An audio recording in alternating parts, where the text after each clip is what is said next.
웃음소리 대신 침묵이 자리 잡은 대저택에서 백만장자의 딸이 며칠간의 고통 끝에 삶과 죽음의 경계에서 사투를 벌이고 있다.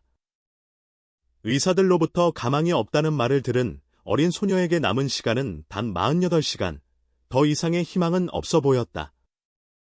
하지만 억울하게 쫓겨났던 보모가 설명할 수 없는 힘에 이끌려 돌아왔을 때 기적 같은 일이 일어난다. 그녀가 아이 곁에서 한 행동은 고통을 기적으로 바꾸고 그 가족의 운명을 영원히 바꾸어 놓는다. 김서연은 버스 유리창에 이마를 기댄 채 성북동으로 향하는 동안 빠르게 지나가는 서울의 풍경을 바라보았다. 우뚝 솟은 고층 빌딩들은 나무가 우거진 거리와 높은 담장 뒤에 숨겨진 대저택들로 바뀌었다. 그녀는 낡은 가방 손잡이를 초조하게 꽉 쥐었다. 가방 안에는 면접에 필요한 모든 것이 들어있었다. 교육학 학위증, 이전에 일했던 가정들의 추천서, 그리고 전 고용주가 써준 추천 편지까지. 23살의 김서연은 그녀의 나이 또래가 겪어야 할 것보다 더 큰 고통을 짊어지고 있었다. 6개월 전, 그녀는 임신 중기에 아기를 잃었다. 남자친구는 임신 사실을 알자마자 사라졌고, 그녀는 혼자서 어머니가 되는 기쁨과 그 후 상실의 슬픔을 감당해야 했다. 이제 그녀는 부상과 고통스러운 기억들로부터 멀리 떨어진 곳에서 새로운 시작을 하려 하고 있었다. 버스가 그녀가 찾던 주소에서 가장 가까운 정류장에 멈추자 서연은 내리면서 그날을 위해 고른 소박하지만 단정한 원피스를 가다듬었다. 10분 정도 걸어가자 웅장한 단철 대문이 나타났다. 그녀는 떨리는 손가락으로 인터폰을 눌렀다. 최 씨 댁입니다. 차갑고 무감정한 여성의 목소리가 답했다. 안녕하세요. 김서연입니다. 보모직 면접 약속이 있어서 왔습니다. 전자음과 함께 대문이 열렸다. 서연은 거대한 정원을 가로지르며 완벽하게 다듬어진 나무들, 장식용 분수, 그리고 이국적인 꽃들로 가득한 화단을 감탄하며 바라보았다. 저택은 대리석과 유리로 된 요새처럼 그녀 앞에 나타났고 부와 권력을 내뿜는 3층짜리 현대식 건물이었다. 키가 크고 마른, 흠잡을 데 없이 쪽진 머리를 한 백발의 여성이 문 앞에서 그녀를 기다리고 있었다. 그녀는 회색 정장을 입고 있었고 얼굴에는 영구적인 불만족의 표정이 어려 있었다. 한경의입니다. 들어오세요. 서연은 여자를 따라 집 안으로 들어가면서 그곳의 과시적인 호화로움에 즉시 위축되는 것을 느꼈다. 벽에는 그녀가 평생 소유했던 모든 것을 합친 것보다 더 비싸 보이는 그림들이 걸려 있었다. 대리석 바닥은 거대한 창문을 통해 들어오는 빛을 반사했다. 제 아들 민준이는 중요한 화상회의 중이라 면접에 참석하지 못할 겁니다. 한 여사가 그녀를 흰색과 금색 톤으로 장식된 거실로 안내하며 말했다. 이 집의 집사장 겸 유나의 할머니로서 제가 면접을 진행하겠습니다. 서연은 벨벳 소파 끝에 허리를 꼿꼿이 세우고 앉아 자신감 있게 보이려 애썼다. 이력서를 보니 부산에서 두 가정을 돌본 경험이 있군요. 한 여사가 서연이 미리 보낸 서류들을 훑어보며 말문을 열었다. 왜 서울로 오기로 결심했지? 변화가 필요했습니다. 서연은 신중하게 단어를 고르며 대답했다. 개인적인 아픔을 겪었고 다른 곳에서 새로 시작하고 싶었습니다. 한 여사의 차가운 눈이 잠시 그녀를 뜯어보았다. 유나는 2살입니다. 태어날 때 엄마를 잃었어요. 제 아들은 매우 바쁜 사람이고 국내 최대 IT 기업 중 하나를 운영하고 있죠. 아이에게 신경 쓸 시간이 없습니다. 이해합니다. 서연이 말했다. 어머니의 존재가 많이 필요한 섬세한 나이죠. 바로 그 때문에 유능하고 규율을 잘 지키며 제가 세운 교육 지침을 엄격하게 따를 사람이 필요합니다. 여자가 말을 이었다. 이 집에서 버릇없는 아이를 원치 않아요. 유나는 강하고 독립적으로 자라야 합니다. 그 아이 엄마의 연약함이 그녀를 무덤으로 이끌었죠. 딸이 같은 길을 걷게 놔둘 순 없습니다. 서연은 여자의 말에 담긴 냉혹함에 소름이 돋았다. 어떻게 겨우 2살배기 아이에 대해 저렇게 말할 수 있을까? 유나를 만나보고 싶습니다. 서연이 요청했다. 피아노 수업 중입니다. 매일 수업이 있어요. 음악, 영어, 수영. 저는 조기 교육을 믿습니다. 한 여사가 일어섰다. 따라오세요. 유나의 방과 시설을 보여주겠습니다. 서연은 여자를 따라 넓은 복도를 지나 대리석 계단을 올라 2층으로 갔다. 그들은 최유나라고 금색 글씨로 쓰인 하얀 문 앞에 멈췄다. 안으로 들어서자 서연은 어린아이의 방이라기보다는 장식 쇼룸처럼 보이는 공간을 발견했다. 모든 것이 파스텔 톤이었고 비싼 가구와 크기와 색깔별로 정리된 장난감들이 선반에 놓여 있었다. 하나도 제자리에 벗어난 것이 없었다. 인형들은 어디 있나요? 서연은 그 나이대의 여자아이들에게 가장 흔한 장난감이 보이지 않는 것을 보고 물었다. 의인화된 장난감은 과도한 정서적 애착을 유발합니다. 한 여사가 대답했다. 우리는 교육용 게임, 논리 블록, 악기를 선호합니다. 서연은 가슴이 답답해졌다. 이게 무슨 어린 시절이란 말인가? 그들은 계속해서 집을 둘러보았고 몬테소리 교구와 작은 책상이 있는 유나를 위한 특별 공부방을 지났다. 벽에는 아침 6시부터 잠자리에 드는 저녁 8시까지 소녀의 하루 매 순간이 상세하게 적힌 시간표가 걸려 있었다. 식단은 영양사가 준비합니다. 설탕, 글루텐, 유제품은 일절 없어요. 유나는 최적의 두뇌 발달을 위해 엄격하게 균형 잡힌 식사를 합니다. 서연은 이 모든 것을 소화하려 애썼다. 그 일과는 어린아이보다는 군사훈련을 받는 성인에게 더 적합해 보였다. 그들이 1층으로 돌아올 때 문이 열리는 소리가 들렸다. 아마도 피아노 선생님일 젊은 동양 여성이 어린아이와 함께 나왔다. 서연은 유나를 처음 보는 순간 심장이 멎는 것 같았다. 소녀는 너무나 연약해서 고통스러울 정도로 천상의 아름다움을 지니고 있었다. 백금발에 가까운 금발머리가 도자기처럼 창백한 얼굴 주위로 완벽한 컬을 이루며 흘러내렸다. 커다란 파란 눈은 나이에 맞지 않는 슬픔으로 세상을 바라보는 듯했다. 소녀는 비싼 원단의 남색 원피스에 흰 양말과 에나멜 구두를 신고 있었다. 살아있는 아이가 아니라 수줍가의 인형처럼 보였다. 유나야, 이분은 서연 씨란다. 내 새 보모가 될지도 몰라 한 여사가 격식 있는 톤으로 말했다.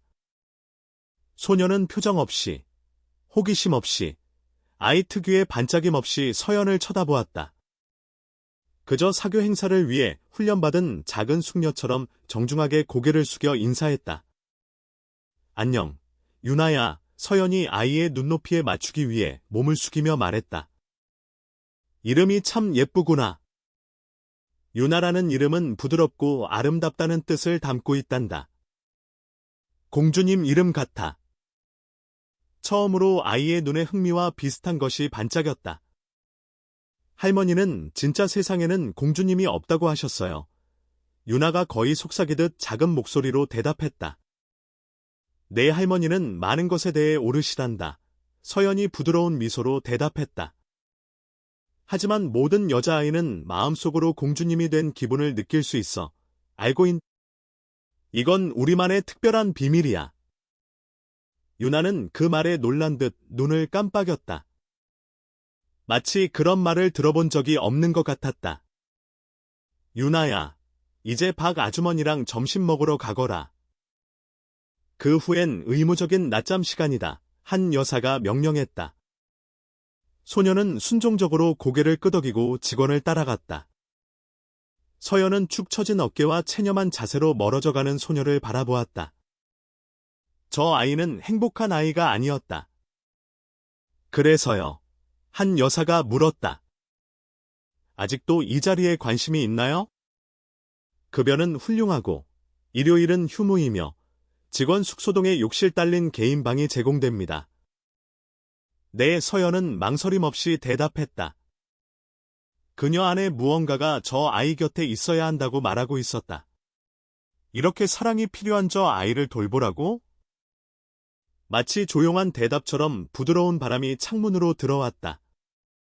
그 순간 서연은 자신이 우연히 이곳에 온 것이 아님을 알았다. 그녀는 상처 입은 마음에 새로운 목적을 찾았다. 그녀처럼 너무 일찍 상실을 알게 된 저 아이의 텅 빈 세상을 사랑으로 채워주는 것. 알람이 새벽 5시 반에 울렸다. 서연은 눈을 뜨며 아직 익숙하지 않은 새 방에 적응하려 했다. 최 씨 댁에서 보내는 3번째 날이었고 그녀는 앞으로 닥칠 일들을 마주하기 위해 모든 에너지가 필요할 것임을 이미 깨달았다. 빠르게 샤워를 마친 후 그녀는 한 여사가 요구하는 소박한 유니폼을 입었다. 검은 바지와 흰 블라우스, 머리는 포니테일로 묶었다. 6시 정각, 그녀는 유나의 방문을 부드럽게 두드렸다. 좋은 아침, 공주님. 서연은 어둑한 방으로 들어가며 속삭였다. 그녀는 소녀가 잠들어 있는 침대로 다가갔다. 너무 미동도 없어서 마치 그림 같았다. 일어날 시간이야. 유나는 마치 정말 잠든 것이 아니라 그저 기다리고 있었던 것처럼 즉시 눈을 떴다. 그 나이대 아이들에게 흔한 울음이나 투정, 조금만 더 자고 싶다는 요청도 없었다. 소녀는 그저 침대에 똑바로 앉았고 작은 파란 눈에는 감정이 없었다. 좋은 아침이에요. 서연 선생님. 그녀는 작은 어른처럼 격식 있게 대답했다. 오늘은 좀 다른 걸 해볼 거야. 서연은 아침에 황금빛 햇살이 들어오도록 커튼을 열며 말했다. 아침 식사 전에 우리 해님한테 좋은 아침 인사를 해보는 건 어떨까? 유나는 혼란스러운 듯 미간을 찌푸렸다. 해님한테 어떻게 좋은 아침 인사를 해요? 할머니는 오후 교육 활동 전에는 놀 시간이 없다고 하셨어요. 서연은 미소를 지으며 침대 가장자리에 앉았다. 아주 빨리 끝나는 놀이야. 약속할게. 그리고 이것도 교육적이란다. 자연에 대해 배우는 거니까. 그녀는 소녀에게 손을 내밀었다. 한번 해볼까? 망설이던 유나는 서연의 손에 자신의 차가운 작은 손을 얹었다. 둘은 함께 창가로 갔다. 서연은 창문을 활짝 열어 시원한 아침 공기가 들어오게 했다. 자, 이렇게 팔을 뻗어봐. 서연은 하늘을 향해 팔을 들며 시범을 보였다. 그리고 말하는 거야. 좋은 아침, 해님. 오늘도 예쁜 날을 주셔서 감사합니다. 유나는 마치 누군가 이렇게 규칙에 어긋나는 행동을 하는 것을 볼까봐 두려운 듯 주위를 둘러보았다. 그녀는 소심하게 가느다란 팔을 들어 올렸다. 좋은 아침, 해님. 거의 들리지 않을 정도로 속삭였다. 더 크게. 서연이 격려했다. 해님은 멀리 있어서 내 감사 인사를 들어야 해. 아마도 아주 오랜만에 처음이었을 작은 미소가 유나의 입가에 번졌다. 좋은 아침, 해님. 그녀는 자신의 대담함에 스스로 놀라며 소리쳤다. 멋지다. 서연이 박수를 치며 축하했다. 해님이 분명히 들었을 거야. 그리고 너만을 위한 특별한 하루를 보내주실 거야. 유나의 눈은 새로운 것으로 반짝였다. 서연이 짐작하기에 그 집에서 체계적으로 억압되었던 어린아이 같은 기쁨의 불꽃이었다. 아침의 나머지 시간은 한 여사가 정한 엄격한 시간표에 따라 진행되었다. 미지근한 물로 목욕, 성격을 무르게 한다는 이유로 절대 뜨겁지 않게, 균형 잡힌 아침 식사, 설탕 없는 오트밀죽, 과일 하나, 단백질, 그리고 30분간의 교육적인 독서. 서연은 일과를 배우며 진정한 어린 시절의 순간들을 끼워 넣을 수 있는 작은 틈을 찾았다.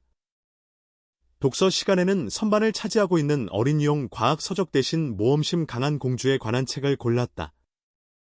할머니는 판타지 이야기는 시간 낭비라고 하셨어요. 유나가 할머니가 언제라도 나타날까봐 불안하게 문을 쳐다보며 말했다. 때로는 현실을 더 잘 이해하기 위해 약간의 판타지가 필요하단다. 서연이 대답했다. 그리고 이 책은 용기, 친절, 우정에 대해서도 가르쳐줘. 중요한 가치들이지. 그렇지 않니? 소녀는 고개를 끄덕이며 이야기를 듣는 동안 서연에게 더 가까이 다가앉았다. 처음으로 유나는 질문을 하고 사파를 가리키고 이야기의 반전에 반응했다. 마치 겁먹은 야생동물이 천천히 신뢰하기 시작하고 자신을 드러내는 것 같았다. 10시. 시간표에 따라 개인 교사와 함께하는 영어 수업 시간이었다. 서연은 유나를 공부방으로 데려갔고 그곳에는 안경 쓴 젊은 남자가 플래시카드와 교과서를 들고 기다리고 있었다. 수업 동안 서연은 인접한 옷장에서 유나의 옷을 정리하며 항상 무슨 일이 일어나는지 주의를 기울였다. 베리 고드, 유나 선생님은 반복해서 말했지만 진정한 열애는 없었다. 소녀는 기계적으로 대답하며 감정적인 의미를 이해하지 못한 채 단어들을 읊었다. 캣트, 도그, 하우스, 팹리. 선생님이 나가자 서연은 공모하는 듯한 미소를 지으며 유나에게 다가갔다.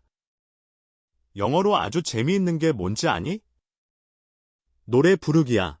그녀는 소녀의 시간표를 확인하는데 사용하던 태블릿을 들고 말했다. 노래하면서 영어를 배워볼까? 몇 초 후, 경쾌한 영어 동요가 기기에서 조용히 흘러나왔다.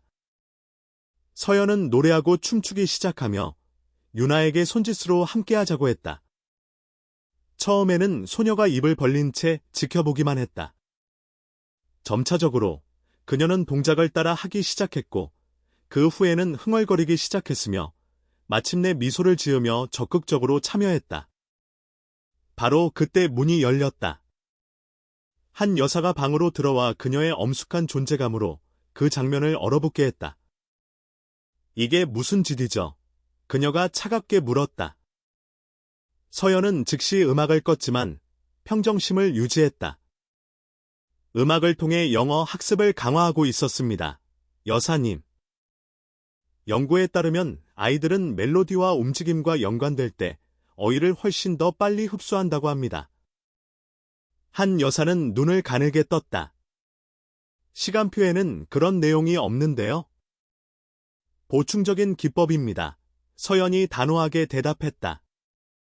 유나의 선생님이 방금 나가시면서 아이가 아주 잘하고 있다고 말씀하셨습니다. 소녀는 둘 사이를 번갈아 보았고 그녀의 얼굴에서 기쁨이 빠르게 사라졌다. 알겠습니다. 한 여사가 긴장된 순간 끝에 허락했다. 하지만 기억하세요. 김서연 씨, 유나의 발달을 극대화하기 위해 신중하게 짜인 일정이 있다는 것을요. 경솔한 행동을 할 여유는 없습니다. 완벽하게 이해합니다. 여사님. 서연은 흔들림 없는 시선을 유지하며 대답했다. 여자가 나가자 유나는 물 없는 작은 꽃처럼 시들어 보였다. 서연은 그녀 옆에 무릎을 꿇었다. 괜찮아, 공주님. 어른들은 때때로 노는 게 얼마나 중요한지 잊어버리곤 해. 하지만 우린 우리만의 특별한 비밀을 가질 수 있잖아. 그렇지? 우리 둘만 있을 때 말이야. 작은 미소가 소녀의 입가에 돌아왔고 그녀는 소심하게 고개를 끄덕였다. 이후 며칠 동안 비슷한 패턴이 확립되었다. 서연은 한 여사가 근처에 있을 때는 시간표를 엄격하게 따랐지만 유나와 단둘이 있는 순간에는 소녀의 삶을 작은 기쁨들로 채웠다. 목욕 시간의 즉흥적인 노래, 잠자리에서의 지어낸 이야기, 중요한 학습을 숨긴 간단한 게임들. 조금씩 변화가 눈에 띄기 시작했다. 유나의 뺨에 혈색이 돌았고 자세는 더 편안해졌으며 가장 중요한 것은 그녀가 자발적으로 미소 짓기 시작했다는 것이다. 밤에 서연이 그녀를 재울 때 소녀는 더 이상 뻣뻣하고 격식 있지 않았다. 그녀는 보모의 팔에 안겨 이야기 하나만 더 또는 노래 한 곡만 더를 졸랐다. 서연이 온 지 일주일 후 놀라운 일이 일어났다. 서연은 목욕 후 유나의 머리를 빗겨주며 그녀의 어머니가 불러주던 북동부 지방의 자장가를 흥얼거리고 있었다. 자장자장 우리 아가, 잘도 잔다 우리 아가. 유나가 갑자기 몸을 돌려 서연의 목을 힘껏 껴안았다. 그 작은 둘 다 할 수 있는 거 아니에요? 민주는 딸의 눈높이에 맞춰 무릎을 꿇고 그녀의 귀 뒤로 금발 머리카락 한 가닥을 넘겨주었다. 그에게는 새로워 보이는 다정한 제스처였다. 서연 선생님이 널 아주 잘 돌봐주시는구나. 그렇지. 그가 부드럽게 물었다. 유나는 힘차게 고개를 끄덕였다. 엄마는 내 마음을 따뜻하게 해줘요. 민주는 딸의 머리 너머로 서연을 바라보았고 무언가 정의할 수 없는 것이 그의 얼굴을 스쳐 지나갔다. 그건 아주 특별한 거구나. 그는 유나를 향해 몸을 돌리며 말을 이었다. 그리고 그래. 서연 엄마는 오늘 우리와 저녁을 먹을 수 있단다. 박 아주머니에게 식탁에 자리 하나 더 놓으라고 부탁하자. 그럴 필요 없습니다. 회장님, 서연은 완전히 어울리지 않는다고 느끼며 항의했다. 저는 다른 직원들과 함께 식당에서 저녁을 먹는 게 더 편합니다. 제가 고집하는 겁니다. 민준이 일어서며 말했다. 그의 목소리에는 거절을 용납하지 않는 결의가 담겨 있었다. 내 딸을 다시 살아나게 한 사람을 더 잘 알아야 할 때가 지났습니다. 그날 밤, 호화로운 저녁 식탁에서 유니폼 차림으로 불편하게 앉아있던 서연은 자신의 존재를 명백히 못마땅해 하는 한 여사의 얼음장 같은 시선을 마주해야 했다. 반면에 민주는 그녀를 아는 것에 진심으로 관심이 있는 듯했다. 그는 그녀의 교육, 아이들과의 경험, 교육 기법에 대해 물었다. 저는 아이들에게 구조가 필요하다고 믿습니다. 서연은 자신의 철학에 대한 질문에 답했다. 하지만 아이들답게 지낼 공간도 필요해요. 세상을 경이롭게 여기고, 탐험하고, 작은 실수를 저지르고 그것으로부터 배울 만큼 안전하다고 느낄 공간 말이죠. 한 여사가 헛기침을 했다. 규율과 탁월함, 민준아. 너도 그렇게 자랐고 내가 어디까지 왔는지 보렴. 불편한 침묵이 흘렀다. 서연은 가족 역학에 민감한 부분을 건드렸음을 깨달았다. 저는 직업적으로 많은 성취를 이뤘습니다. 어머니 민준이 마침내 대답하며 그날 밤 특별히 허락된 디저트를 즐겁게 먹고 있는 유나를 바라보았다. 하지만 아마도 인생의 다른 중요한 영역들은 소홀히 했을지도 모르겠군요. 서연이 유나를 재우기 위해 일어섰을 때 그녀는 민준의 손이 자신의 팔을 잠시 스치는 것을 느꼈다. 고마워요. 그가 그녀만 들을 수 있도록 낮은 목소리로 간단히 말했다. 그 아이의 세상에 다시 색을 가져다 주어서. 그날 밤, 유나가 잠든 후 서연은 오랫동안 자기 방 창가에서 별이 총총한 하늘을 바라보았다. 그 집에서, 그리고 그녀 안에서도 무언가 변하고 있었다. 아기를 잃은 후부터 가지고 있던 공허함이 새로운 종류의 사랑으로 천천히 채워지기 시작했다. 그리고 아마도 더 무서운 것은 그녀의 작은 공주님의 아버지에 대해 무언가 정의할 수 없는 감정을 느끼기 시작했다는 것이었다. 그는 그녀와는 완전히 다른 세계의 남자였고 사회 계층과 삶의 경험이라는 심연으로 분리되어 있었다. 너 지금 무슨 짓을 하고 있는 거니? 김서연. 그녀는 커튼을 치며 혼잣말을 했다. 그녀는 알지 못했다. 아래층에서 한 여사가 서울 상류층의 오랜 친구 3명에게 중요한 전화를 하고 있다는 것을. 우리 얘기 좀 해야겠어. 그녀는 사납고 낮은 목소리로 말했다. 우리 가족의 기생하려는 기회주의자를 어떻게 처리할지에 대해서. 보름달은 은빛 광채 아래 펼쳐지는 인간 드라마의 무심한 채 최씨 댁을 비추고 있었다. 유나는 자기 방에서 몇 주 만에 처음으로 서연이 몰래 들여온 작은 봉제 유니콘을 껴안은 채 어린아이의 입가에 부드러운 미소를 띠고 깊이 잠들어 있었다. 한경희 여사는 자신의 저택 다실 의자에 편안히 자리 잡는 3명의 가장 가까운 친구들을 지켜보며 목에 걸린 진주 목걸이를 매만졌다. 그것은 수십 년 된 의식이었다. 매주 목요일 오후 4시, 4명의 여성은 수입차와 고급 디저트를 즐긴다는 명목하에 남의 인생사에 대해 논의하기 위해 모였다. 급하게 와줘서 고마워요. 여러분 한 여사가 영국산 도자기 찻잔에 김이 나는 얼그레이 차를 따르며 말했다. 그렇게 극적인 전화를 받고 어떻게 안 올 수가 있겠어. 인공적인 금발로 염색한 머리에 평상시 만남에도 과하다 싶을 정도로 화려한 보석을 한 70대의 방 여사가 대답했다. 민준이 때문이야. 그룹에서 가장 신중하며 항상 서울 상류층의 비밀에 정통한 이 여사가 물었다. 듣자 하니 테크알토가 미국 투자자들과 수십억 달러 규모의 계약을 앞두고 있다던데. 아니, 사업 얘기가 아니에요. 한 여사가 극적으로 목소리를 낮추며 한숨을 쉬었다. 훨씬 더 나쁜 일이에요. 제 집 안에 있는 위협에 관한 거죠. 3명의 여성은 동시에 앞으로 몸을 기울였고 그들의 눈은 호기심으로 반짝였다. 유나의 새보모 말이에요.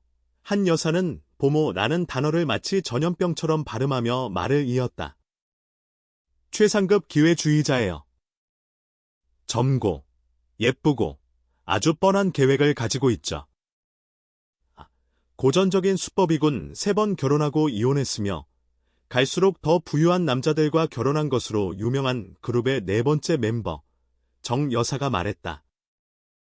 아이를 다리 삼아 백만장자 호라비를 유혹하는 거지. 바로 그거예요.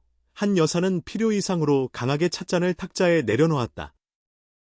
불과 3주 만에 그 김서연이라는 여자는 이미 제 손녀의 마음을 완전히 사로잡았어요. 유나가 그 여자를 서연 엄마라고 부른다니까요. 상상이 가세요. 충격의 한숨 소리가 방 안에 울려 퍼졌다. 민준이는 이 여사가 물었다. 그 애는 무슨 일이 일어나고 있는지 알아차렸어? 남자들은 한 여사가 코웃음을 쳤다. 그런 종류의 조작에 완전히 눈이 멀어요. 아이가 마침내 웃고 말을 더 많이 한다고 좋아하고 있죠. 마치 규율과 교육이 미소보다 덜 중요한 것처럼요. 그 여자 배경은 어때? 항상 현실적인 방 여사가 물었다. 조사는 해봤어? 느리고 계산된 미소가 한 여사의 얼굴에 번졌다. 피상적으로는요? 지방의 이류 대학에서 교육학을 전공했어요. 부산에서 2가정을 돌봤고 추천서는 겉보기엔 좋았죠. 하지만 그녀의 과거에 뭔가 있어요. 면접 때 막연하게 언급했던 개인적인 상실이요. 정확히 그게 뭔지 알아낼 생각이에요. 사설 탐정이 필요하겠네. 정 여사가 악어가죽 가방에서 금색 명함을 꺼내며 제안했다. 강민수 실장. 신중하고 유능하고 양심의 가책이 없지. 내 2번째 남편이 불륜을 밝혀내는 데 도움을 줬었어. 한 여사는 명함을 받아 유심히 살폈다. 완벽하군요. 하지만 정보 이상의 것이 필요해요.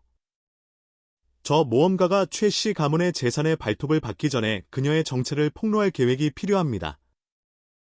4명의 여성은 전쟁 중인 장군들처럼 머리를 맞대고 계략을 꾸몄다.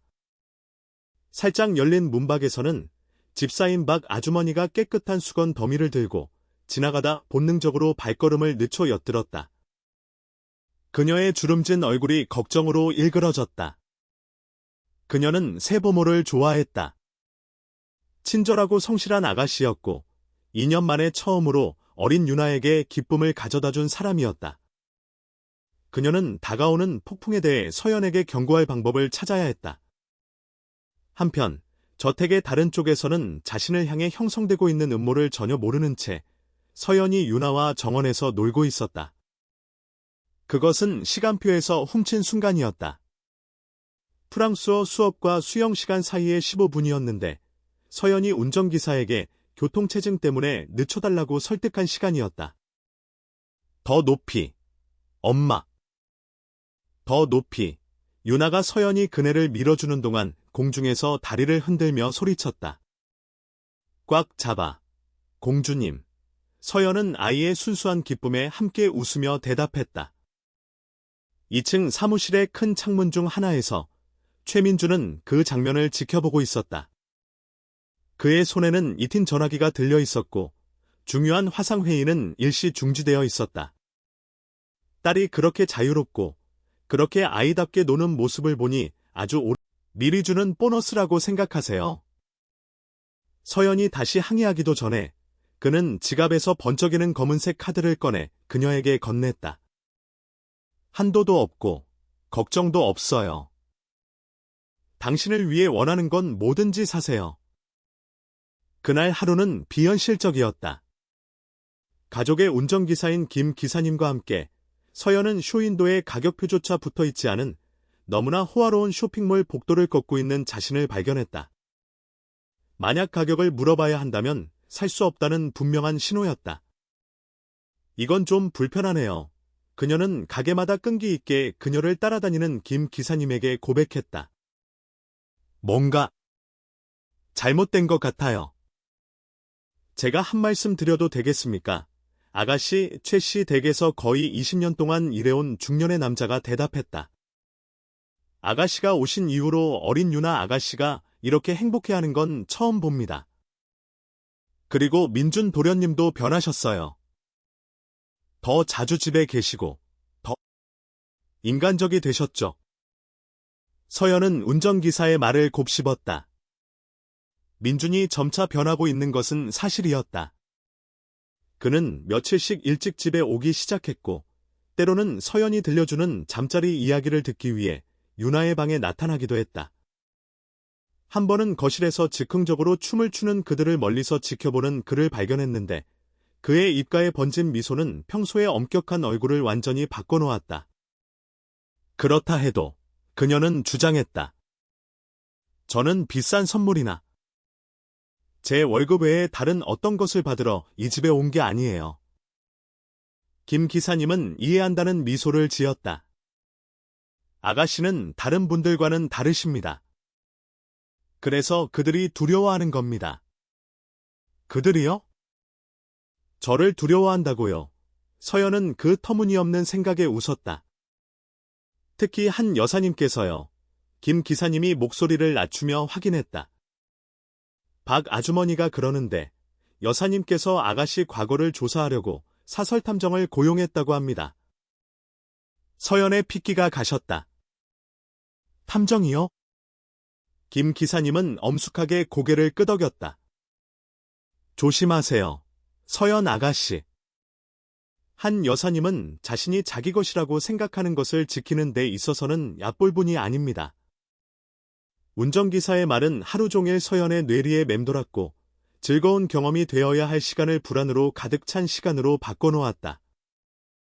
그들이 그녀에 대해 무엇을 알아낼 수 있을까? 그녀의 삶은 단순하고 정직했다. 그녀가 간직한 유일한 비밀은 아이를 잃은 고통이었다. 그것은 낯선 사람들에게 드러나서는 안 돼 사적이고 개인적인 것이었다. 하루가 끝날 무렵 그녀는 억지로 소박하지만 우아한 옷 몇 벌을 샀다. 사치스러운 것은 전혀 없었고 단지 민준의 관대함에 감사하지 않는 것처럼 보이지 않을 정도였다. 운전기사가 그녀를 저택에 내려주었을 때는 이미 밤이었다. 놀랍게도 그녀는 민준이 베란다에 혼자 앉아 위스키 한 잔을 손에 들고 별이 총총한 하늘을 바라보고 있는 것을 발견했다. 돌아오셨군요. 그가 일어서며 말했다. 즐거웠어요. 흥미로운 경험이었어요. 서연이 조심스럽게 대답했다. 관대함에 감사하지만 이런 종류의 선물을 받는 것은 불편하다고 말씀드려야겠어요. 민주는 정원의 부드러운 등불빛이 그의 눈에 반사되는 것을 보며 잠시 그녀를 살폈다. 김서연 씨, 당신에 대해 가장 놀라운 점이 뭔지 아세요? 그가 마침내 물었다. 당신은 몇 년 만에 처음으로 나에게서 무언가를 얻어내려 하지 않는 사람이에요. 서연은 어떻게 대답해야 할지 몰랐다. 의미심장한 침묵이 그들 사이에 흘렀다. 동물원은 어땠어요? 그녀는 마침내 더 안전한 주제로 대화를 돌리며 물었다. 민준의 얼굴이 환해졌다. 굉장했어요. 유나가 너무 신나서 모든 것에 호기심을 보였어요. 원숭이 흉내를 완벽하게 낸다는 거 알아요? 어디서 그런 걸 배웠을까요? 서연은 웃으며 조금 긴장을 풀었다. 목욕 시간에 우리만의 비밀 동물 흉내내기 시간이 있거든요. 한 여사님께는 비밀이에요. 어머니는 민준이 미소를 거두며 말을 시작했다. 교육에 대해 아주 확고한 생각을 가지고 계시죠? 알고 있어요. 서연이 외교적으로 대답했다. 민준이 그녀에게 한 걸음 다가왔다. 서연 씨, 저는 민준아, 한 여사의 목소리가 칼날처럼 밤을 갈랐다. 그녀는 집 문 앞에 서 있었고 실내는 그녀의 뻣뻣한 실루엣을 비추고 있었다. 유나가 아빠의 굿나잇 키스를 기다리고 있단다. 곧 갈게요. 그는 서연에게서 눈을 떼지 않고 대답했다. 이 이야기는 나중에 계속하죠. 하지만 그 대화는 다시 이어지지 못했다. 이후 며칠 동안 민주는 저택에서 멀리 떨어져 있어야 하는 사업상의 위기에 몰두했다. 반면에 한 여사는 서연이 유나와 보내는 매 순간을 감시하며 거의 숨막힐 정도로 끊임없이 곁에 있었다. 일주일 후, 박 아주머니가 세탁실에서 조용히 서연을 찾았다. 아가씨, 드릴 말씀이 있어요. 집사가 정말로 단둘이 있는지 초조하게 확인하며 말했다. 무슨 일이 일어날 것 같아요. 어제 한 여사님께서 개인 서재에서 한 남자를 만나셨어요. 그 탐정 말이에요. 그리고 나서 친구분들과 회의를 하셨는데 다들 증거니 현장이니 하면서 아주 흥분해 있었어요. 서연은 뱃속이 꼬이는 것을 느꼈다. 무슨 증거요? 전 아무 잘못도 하지 않았어요. 그건 중요하지 않아요. 박 아주머니가 슬프게 대답했다. 한 여사님 같은 분들이 누군가를 위협으로 결정하면 그들만의 진실을 만들어내죠. 그날 밤, 유나를 재우면서 서연은 점점 커지는 두려움을 느꼈다. 소녀는 매일같이 꽃을 피우고 있었다. 더 말이 많아지고, 더 건강해지고, 더 행복해졌다. 그들 사이의 유대는 서연이 상상했던 것 이상으로 깊어졌다. 서연 엄마, 유나가 졸린 목소리로 그녀에게 매달리며 중얼거렸다. 절대 떠나지 않겠다고 약속해줘요. 서연은 눈물이 눈을 태우는 것을 느끼며 망설였다. 가능한 한 항상 너와 함께 있을게, 내 사랑. 그리고 우리가 물리적으로 함께 있을 수 없을 때에도 나는 항상 내 작은 마음속에 있을 거고 너도 내 마음속에 있을 거야. 이해가 안 돼요. 소녀가 미간을 찌푸리며 대답했다. 왜 우리가 항상 함께 있을 수 없어요? 때로는 서연이 조심스럽게 설명했다. 어른들은 어려운 일을 해야 하고 복잡한 결정을 내려야 한단다. 하지만 내가 아주 중요한 한 가지를 알았으면 좋겠어. 무슨 일이 일어나든 나는 이 세상 무엇보다도 널 사랑해. 유나가 잠든 후 서연은 그녀 곁에 머물며 잠든 그녀의 편안한 얼굴, 이제는 분홍빛이 도는 뺨, 자신의 보살핌 아래 체중과 건강을 되찾은 작은 몸을 바라보았다. 다가올 일로부터 저 아이를 어떻게 보호할 수 있을까? 이틀 후, 마침내 올 것이 왔다. 서연은 유나가 아래층에서 피아노 수업을 받는 동안 그녀의 방을 정리하고 있었는데 한 여사가 민준을 뒤따라 갑자기 들어왔다. 남자의 얼굴은 어두웠고 입가의 긴장선은 그 어느 때보다 뚜렷했다. 김서연 씨 한 여사가 얼음장 같은 격식으로 말을 시작했다. 제 아들이 아주 심각한 문제에 대해 당신과 이야기하고 싶어 합니다. 민준은 불편하고 갈등하는 듯 보였다. 그는 손에 무언가를 들고 있었다. 서류철이었다. 서연 씨, 그가 억제된 목소리로 말했다. 우리가 명확히 해야 할 몇 가지. 문제가 생겼습니다. 무슨 문제요? 서연은 심장이 빨리 뛰는 것을 느끼며 물었다. 민준은 서류철을 열어 사진들을 보여주었다.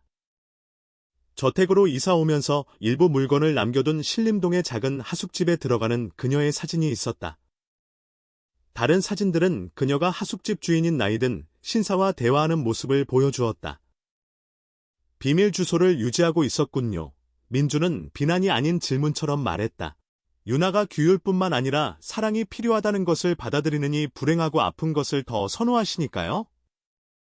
무거운 침묵이 방 안에 내려앉았다. 민주는 어머니와 서연을 번갈아 보았고 그의 얼굴에는 갈등이 역력했다.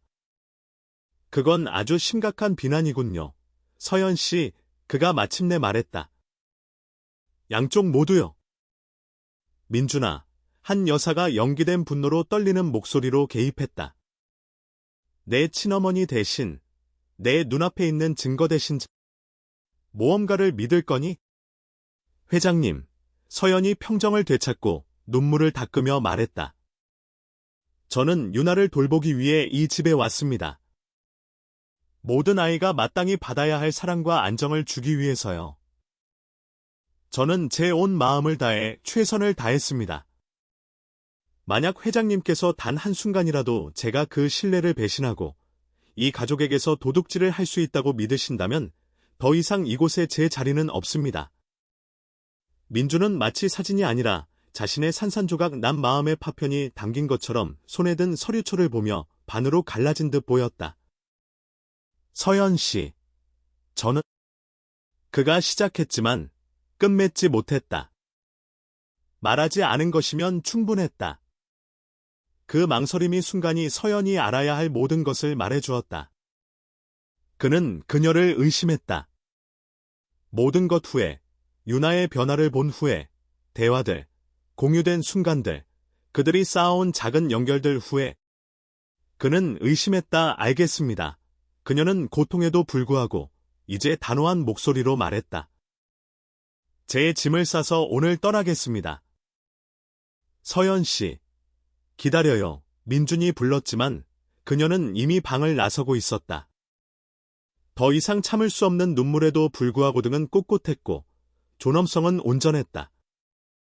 직원 숙소동의 작은 방에서 서연은 도착했을 때와 같은 가방에 자신의 몇 안 되는 소지품을 던져 넣었다. 민준의 카드로 산 새 옷들은 침대 위에 조심스럽게 접어두고 쪽지를 남겼다. 이미 받은 것 외에는 아무것도 원하지 않았습니다. 아이를 잘 돌봐주세요. 김. 밖에서는 비가 내리기 시작했다. 늦겨울의 갑작스러운 폭풍우 중 하나였다. 서연은 유나를 생각하며 잠시 망설였다. 소녀는 수업 중이었고 무슨 일이 일어나고 있는지 몰랐다. 그게 더 나을까? 가슴 아픈 작별 없이 떠나는 것이 아니면 아이의 삶에서 또 다른 사람이 설명 없이 사라지는 것이 될까? 그녀의 결정은 복도에서 그녀를 부르는 유나의 가늘고 절박한 목소리에 의해 내려졌다. 서연 엄마. 서연 엄마. 소녀는 공포에 질린 눈으로 문 앞에 나타났다. 그녀 뒤에는 피아노 선생님이 난처해 보였다. 죄송합니다. 서연 씨, 젊은 여자가 말했다. 아이가 언성 높은 소리를 듣고 수업 중에 뛰쳐나왔어요. 괜찮아요. 서연은 아이의 눈높이에 맞춰 무릎을 꿇으며 안심시켰다. 유나야, 내 사랑. 너랑 얘기 좀 해야겠어. 2살배기 아이에게 그녀의 세계가 다시 한번 무너지려 한다는 것을, 곁에 있겠다고 약속한 사람이 떠나야 한다는 것을 어떻게 설명할 수 있을까? 가시는 거죠. 유나는 질문이 아니라 단언하듯 말했다. 그녀의 작은 파란 눈은 이제 눈물이 그렁그렁한 채 어떤 아이도 보아서는 안 될 것 이상을 보고 있었다. 그래, 공주님, 서연은 목이 메어 대답했다. 때로는 어른들은 서로 아주 많이 사랑해도 헤어져야 할 때가 있단다. 왜요? 소녀가 물었고 그 간단한 단어는 세상의 모든 부당함의 무게를 담고 있었다. 서연은 망설였다. 무슨 말을 할 수 있을까? 배신, 불신, 계급적 편견을 어떻게 설명할 수 있을까? 우리 사이에 있는 마법을 모든 사람이 볼 수 있는 건 아니기 때문이야. 그녀는 마침내 대답했다. 하지만 내가 아주 중요한 한 가지를 알았으면 좋겠어. 그녀는 유나의 가슴에 손을 얹었다. 바로 여기 안에는 아무도 깰 수 없는 연결고리가 있어. 내가 어디에 있든 나는 항상 너와 함께 여기에 있을 거야. 그리고 너도 항상 나와 함께 여기에 있을 거고, 그녀는 자신의 심장을 가리켰다. 가지 마세요. 유나가 그녀의 가느다란 팔에 온 힘을 다해 매달리며 애원했다. 제발요. 엄마. 가지 마세요. 서연은 마지막으로 그녀를 껴안으며 자신의 심장과 맞닿아 빠르게 뛰는 작은 심장을 느꼈다. 강해져야 해. 나의 용사 공주님. 내가 들려준 용감한 소녀들에 대한 모든 이야기를 기억해. 이제 내가 용감해질 차례야. 가슴이 찢어지는 심정으로 서연은 소녀의 필사적인 포옹에서 부드럽게 몸을 떼어냈다. 그녀는 눈물을 글썽이는 피아노 선생님에게 아이를 넘겨주었다. 잘 돌봐주세요. 그녀는 부탁하고 가방을 들고 계단을 내려갔다. 저택 문 앞에는 민준이 상반된 감정의 가면을 쓴 채 기다리고 있었다. 비는 이제 억수같이 쏟아지고 있었다. 이런 날씨에 나갈 필요 없어요. 그가 말했다.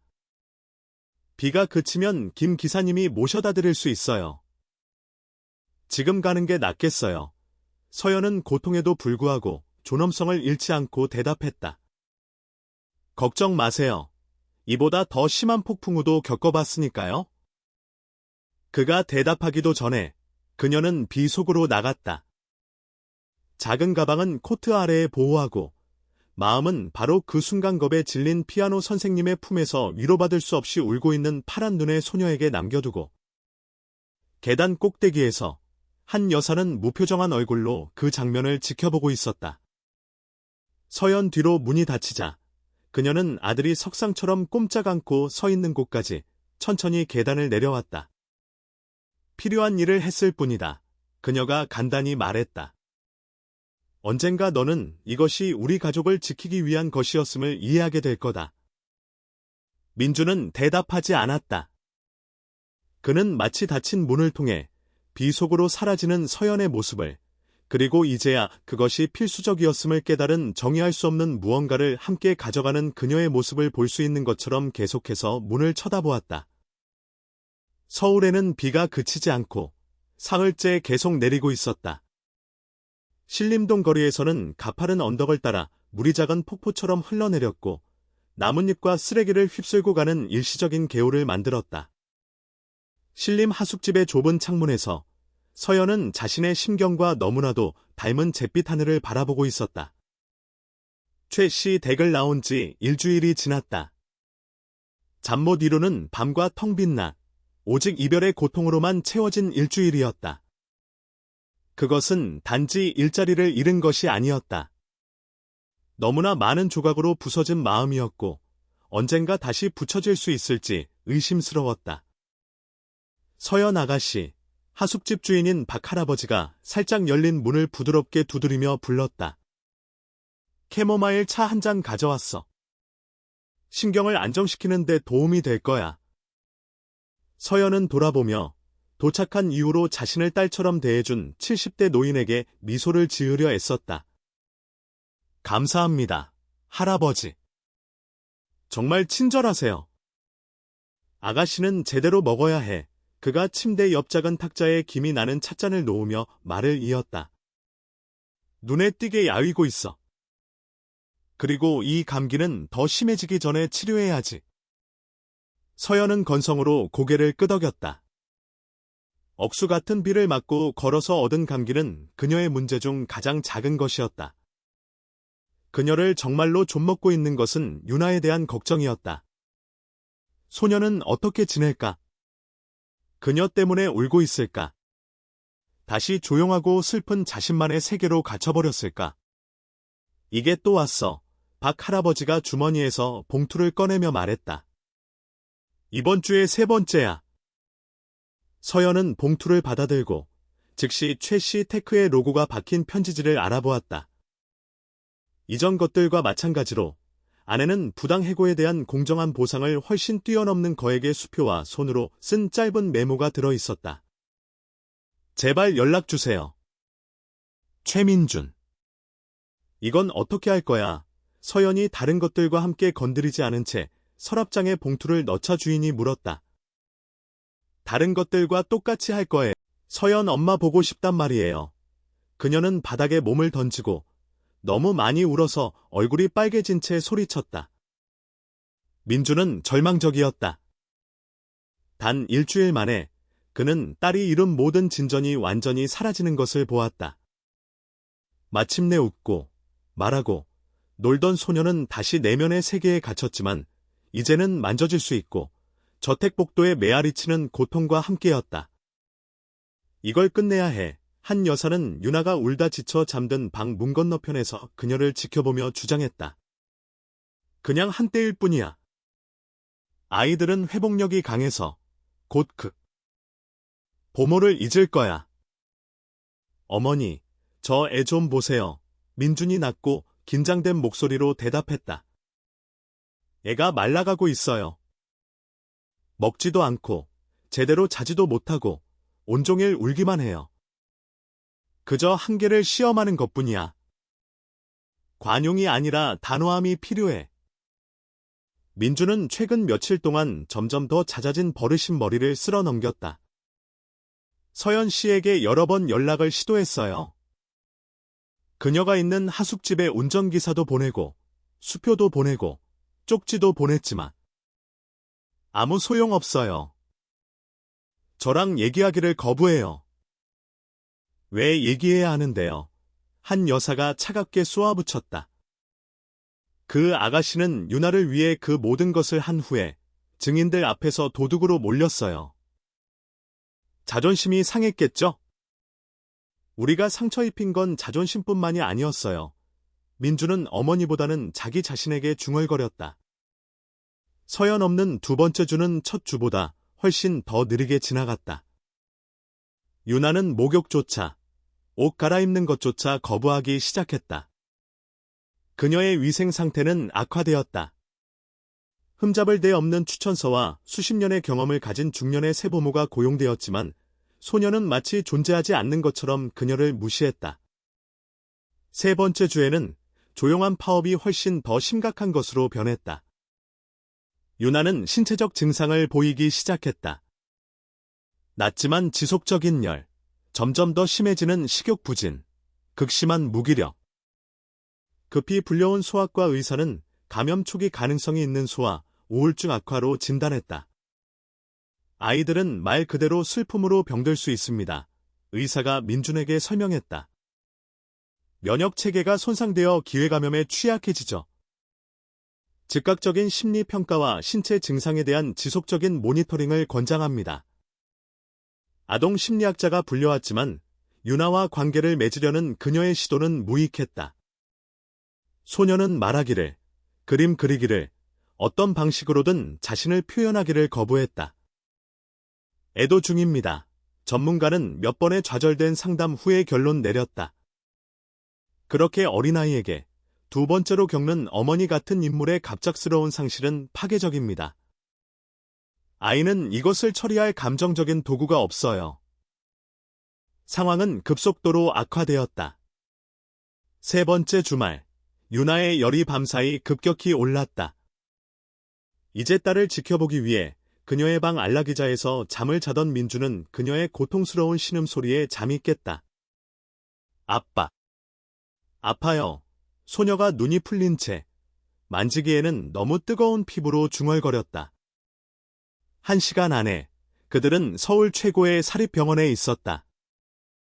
급히 검사가 이루어졌고 의사들이 상담했으며 보이지 않는 적과 싸우는 작은 몸의 정맥 주사로 강력한 항생제가 투여되었다. 폐혈증입니다. 중환자실 의사가 창백하고 정신없는 민준에게 알렸다. 박테리아 감염이 혈류로 들어가 빠르게 퍼지고 있습니다. 어떻게 이런 일이? 민준이 두려움에 목이 메어 물었다. 영양실조와 장기간의 정서적 스트레스로 인해 면역체계가 극도로 손상되었습니다. 의사가 설명했다. 건강한 몸이라면 쉽게 이겨낼 수 있는 단순한 감염이 잠재적으로 치명적이게 된 겁니다. 그 단어는 선고처럼 허공에 맴돌았다. 치명적. 살 수 있을까요? 민주는 간신히 말을 이었다. 의사는 망설이며 신중하게 할 말을 골랐다. 앞으로 48시간이 중요합니다. 가능한 모든 조치를 취하고 있지만 솔직히 말씀드려야겠습니다. 상태가 심각합니다. 매우 심각해요. 민주는 발밑의 땅이 사라지는 것을 느꼈다. 어떻게 이 지경까지 왔을까? 어떻게 자신의 딸, 유일한 보물이 이토록 위독한 상태에 이르게 놔두었을까? 이후 몇 시간 동안 의료팀은 유나를 안정시키기 위해 끊임없이 일했다. 그녀는 소아중환자실로 옮겨져 모니터, 튜브, 전선에 연결되었다. 그녀의 작은 몸은 병원의 하얀 시트 위에서 더욱 작아 보였다. 민주는 단 1분도 그녀 곁을 떠나지 않고 그녀의 연약한 작은 손을 잡고 약속과 기도를 속삭였다. 한 여사가 잠시 나타났지만 평소에는 자제력 있던 남자의 보기 드문 분노 발작에 아들에게 쫓겨났다. 이건 어머니 탓이에요. 그가 수십 년간의 분노가 마침내 터져나오며 소리쳤다. 어머니의 편견, 완고함, 서연 씨에 대해 틀렸다는 것을 인정하지 못하는 무능력. 어머니가 무슨 짓을 했는지 보세요. 여자는 몇 년 만에 처음으로 자신의 행동의 결과를 마주하며 눈물을 흘리며 병원을 나섰다. 한편 사건을 담당하는 의사들 간의 비공개 회의에서는 예우라는 단어 뒤에 엄숙한 표정과 부정적인 고갯짓이 이어졌다. 기대했던 만큼 반응하지 않고 있습니다. 감염내과 의사가 최신 검사 결과를 분석하며 말했다. 감염이 항생제의 내성을 보이고 있고 장기들이 기능 부전의 징후를 보이기 시작했습니다. 그리고 심리적인 요소도 있습니다. 소아과 의사가 덧붙였다. 싸우기를 포기한 것 같아요. 심각한 정서적 트라우마를 겪은 아이들에게서 이런 경우를 본 적이 있습니다. 마치 살고자 하는 의지를 잃어버린 것과 같죠. 투여량을 늘리고 항생제 칵테일을 바꾸겠습니다. 수석 의사가 결정했다. 하지만 현실적으로 봅시다. 앞으로 24시간 안에 호전이 없으면 아버님께 최악의 상황을 준비시켜야 합니다. 병원 4층에서 의사들의 대화는 모르지만 직감적으로 상황의 심각성을 느낀 민주는 결정을 내렸다. 그는 전화를 들어 사설탐정에게 연락했다.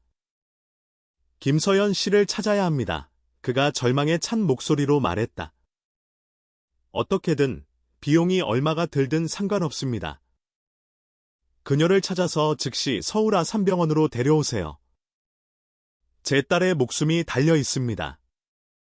몇 주 전 보모에 대한 불리한 증거를 찾기 위해 고용되었던 탐정은 이제 정반대의 임무를 받았다.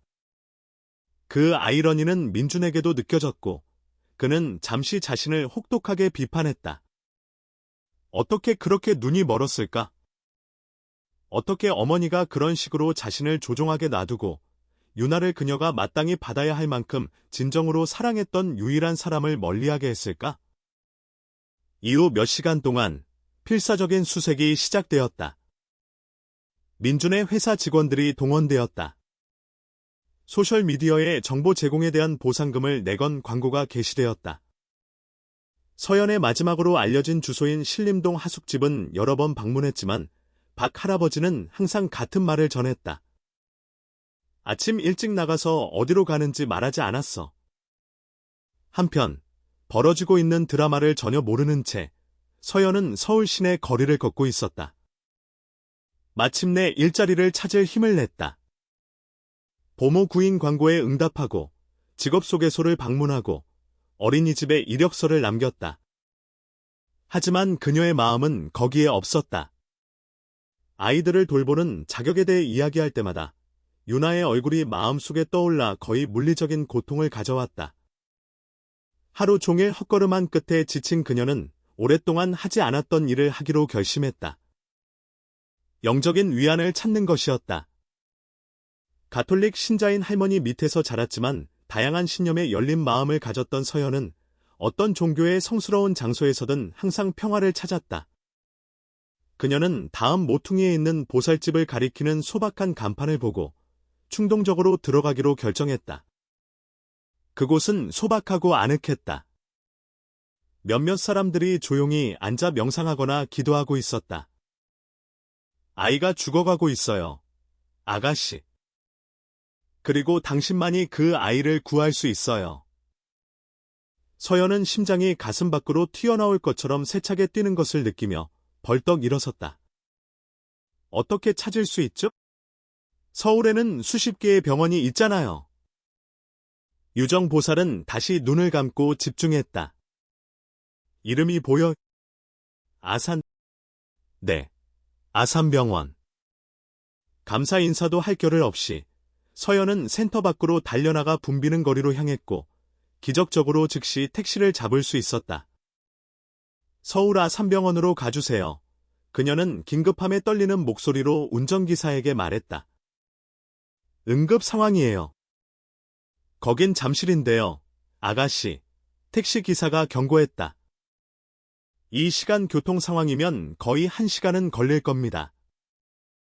그리고 요금도 비쌀 거고요. 상관없어요. 서연이 이미 울기 시작하며 대답했다. 제발 최대한 빨리 가주세요. 한 생명이 달려 있어요.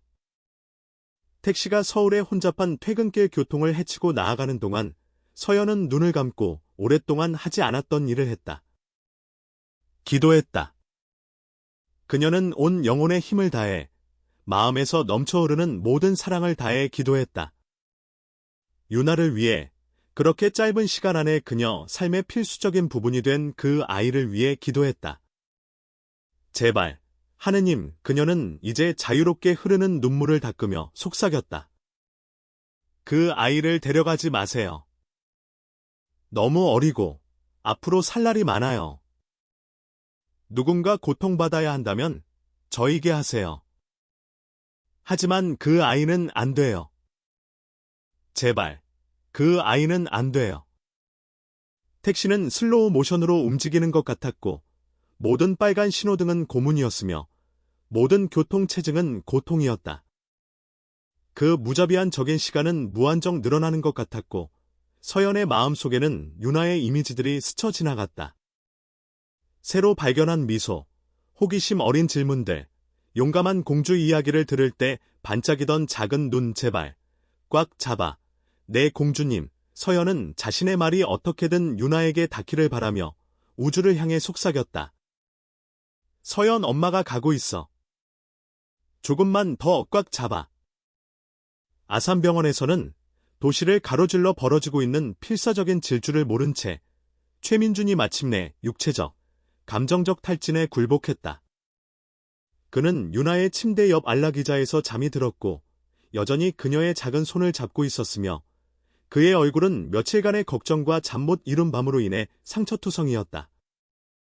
모니터는 계속해서 일정한 소리를 내며 유나의 점점 약해지는 생명 신호를 기록했다. 소녀는 몇 시간 동안 의식이 없었고 그녀의 작은 몸은 무자비하게 퍼지는 감염과의 싸움에서 지고 있었다. 모든 약물에도 불구하고 열은 여전히 너무 높았다. 그녀의 심장은 약하고 불규칙하게 뛰고 있었다. 의사들의 방에서 담당팀이 다시 한번 모였다. 어두운 얼굴들이 말로 피하려 했던 모든 것을 말해주고 있었다. 아버님과 이야기할 때가 된 것 같습니다. 수석 의사가 마침내 말했다. 작별 인사를 할 준비를 하셔야 합니다.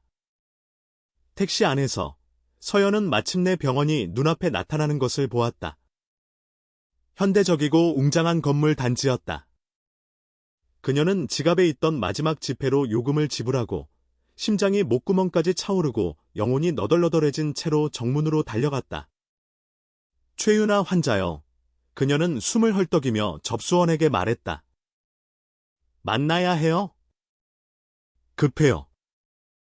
여자는 컴퓨터에 이름을 입력했고 그녀의 얼굴은 연습된 동정심의 전문적인 표정을 띄었다.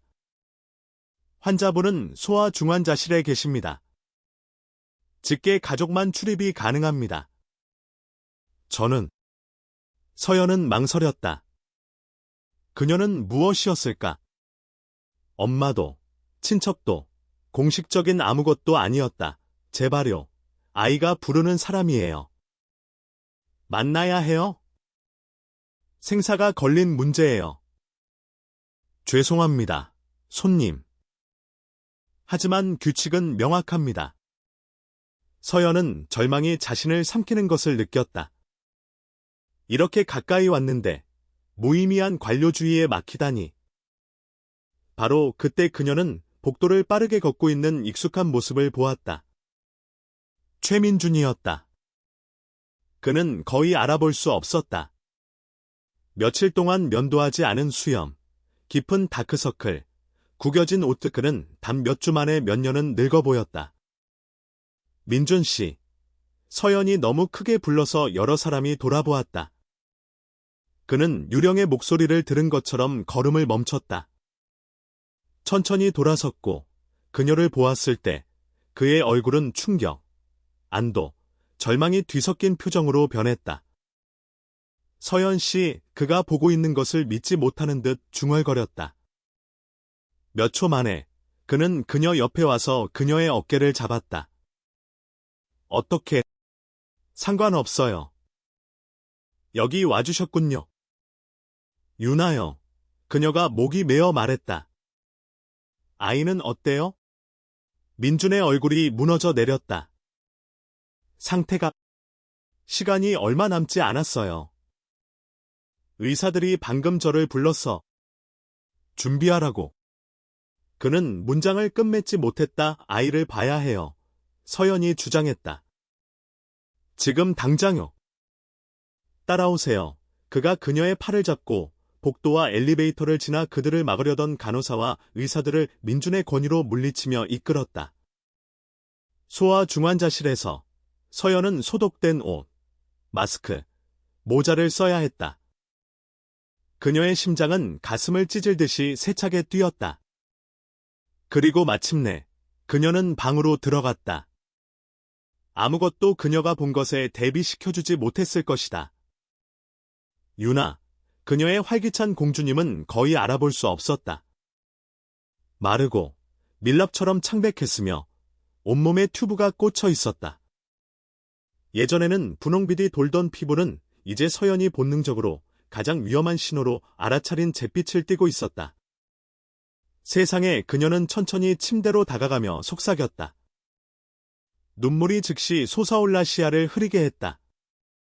민주는 그녀에게 공간을 주며 뒤에 서서 가슴 졸이며 지켜보았다.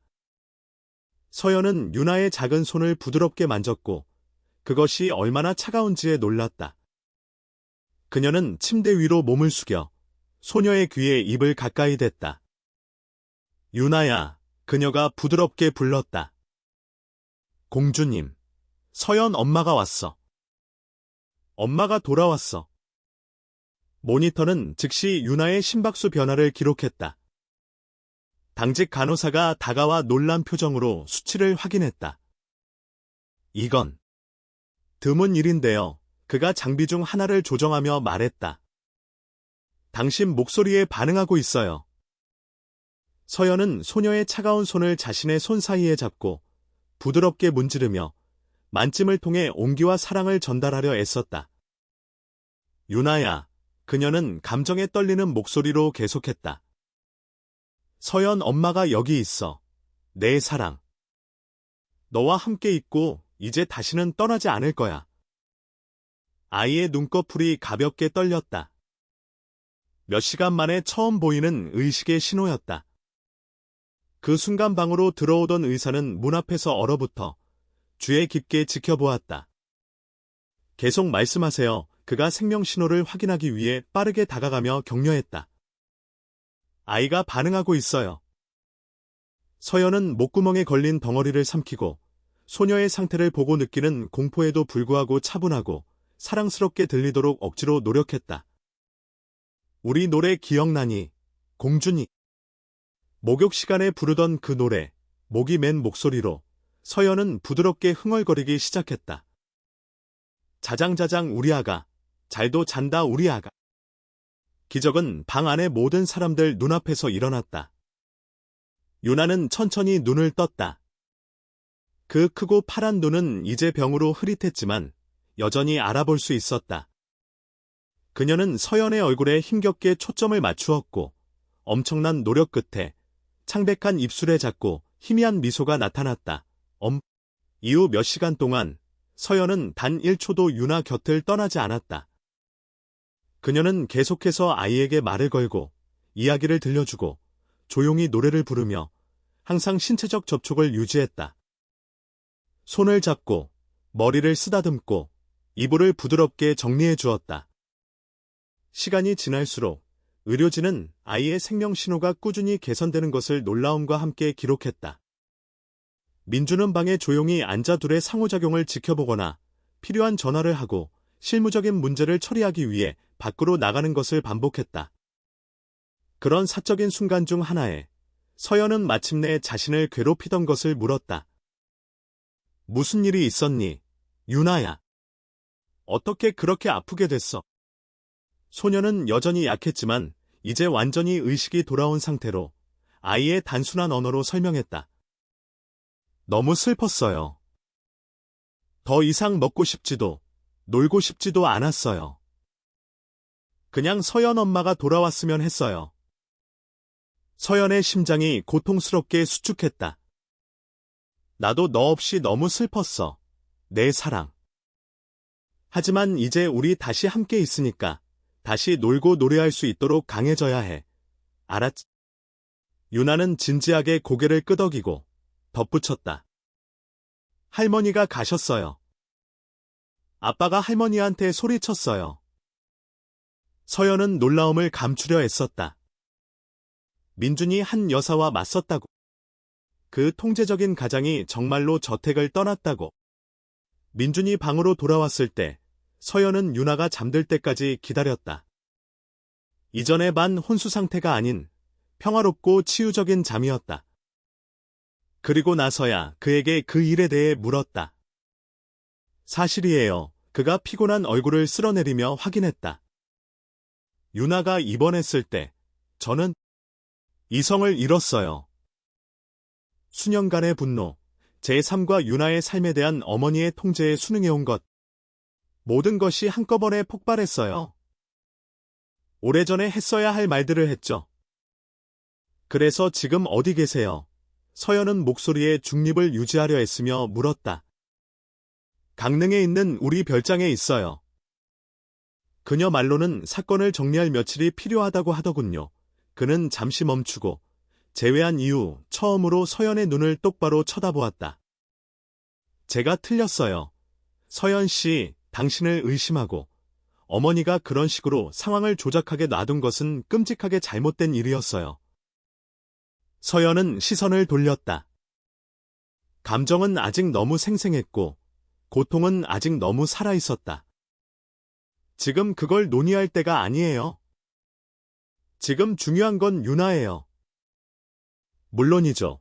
그는 그녀의 경계를 존중하며 재빨리 동의했다. 하지만 목걸이는 찾았다는 걸 알아주셨으면 해요. 집사인 박 아주머니가 그날 아침 당신이 추궁당하기 전에 어머니가 당신 방에 들어가는 것을 봤다고 하더군요. 유나가 입원한 후에야 마침내 용기를 내서 저에게 말해줬어요. 서연이 이미 의심했던 것의 확인은 아무런 만족감도 주지 않았고 단지 모두가 겪어야 했던 조작의 수준에 대한 깊은 슬픔만을 가져왔다. 다음 날 아침 서연이 유나의 침대 옆 안락의자에서 항상 그녀의 손을 잡고 잠을 잔 후 의사들은 새로운 검사를 실시했다. 그 결과는 의료진에게 거의 이해할 수 없는 것이었다. 감염이 제가 본 적 없는 속도로 후퇴하고 있습니다. 감염내과 의사가 혈액 슬라이드를 검사하며 말했다. 마치 면역체계가 강력한 자극제를 받은 것 같아요. 받았죠. 유나의 정서 상태를 평가하기 위해 들렀던 아동 심리학자가 대답했다. 사랑은 특히 아이들에게 있어서 가장 강력한 면역력 강화제입니다. 이 아이는 말 그대로 그리움으로 죽어가고 있었어요. 이제 사랑하는 사람을 되찾았으니 그녀의 몸은 새로운 활력으로 싸우고 있는 겁니다. 사흘 밤낮으로 서연은 끊임없이 유나 곁에 머물렀다.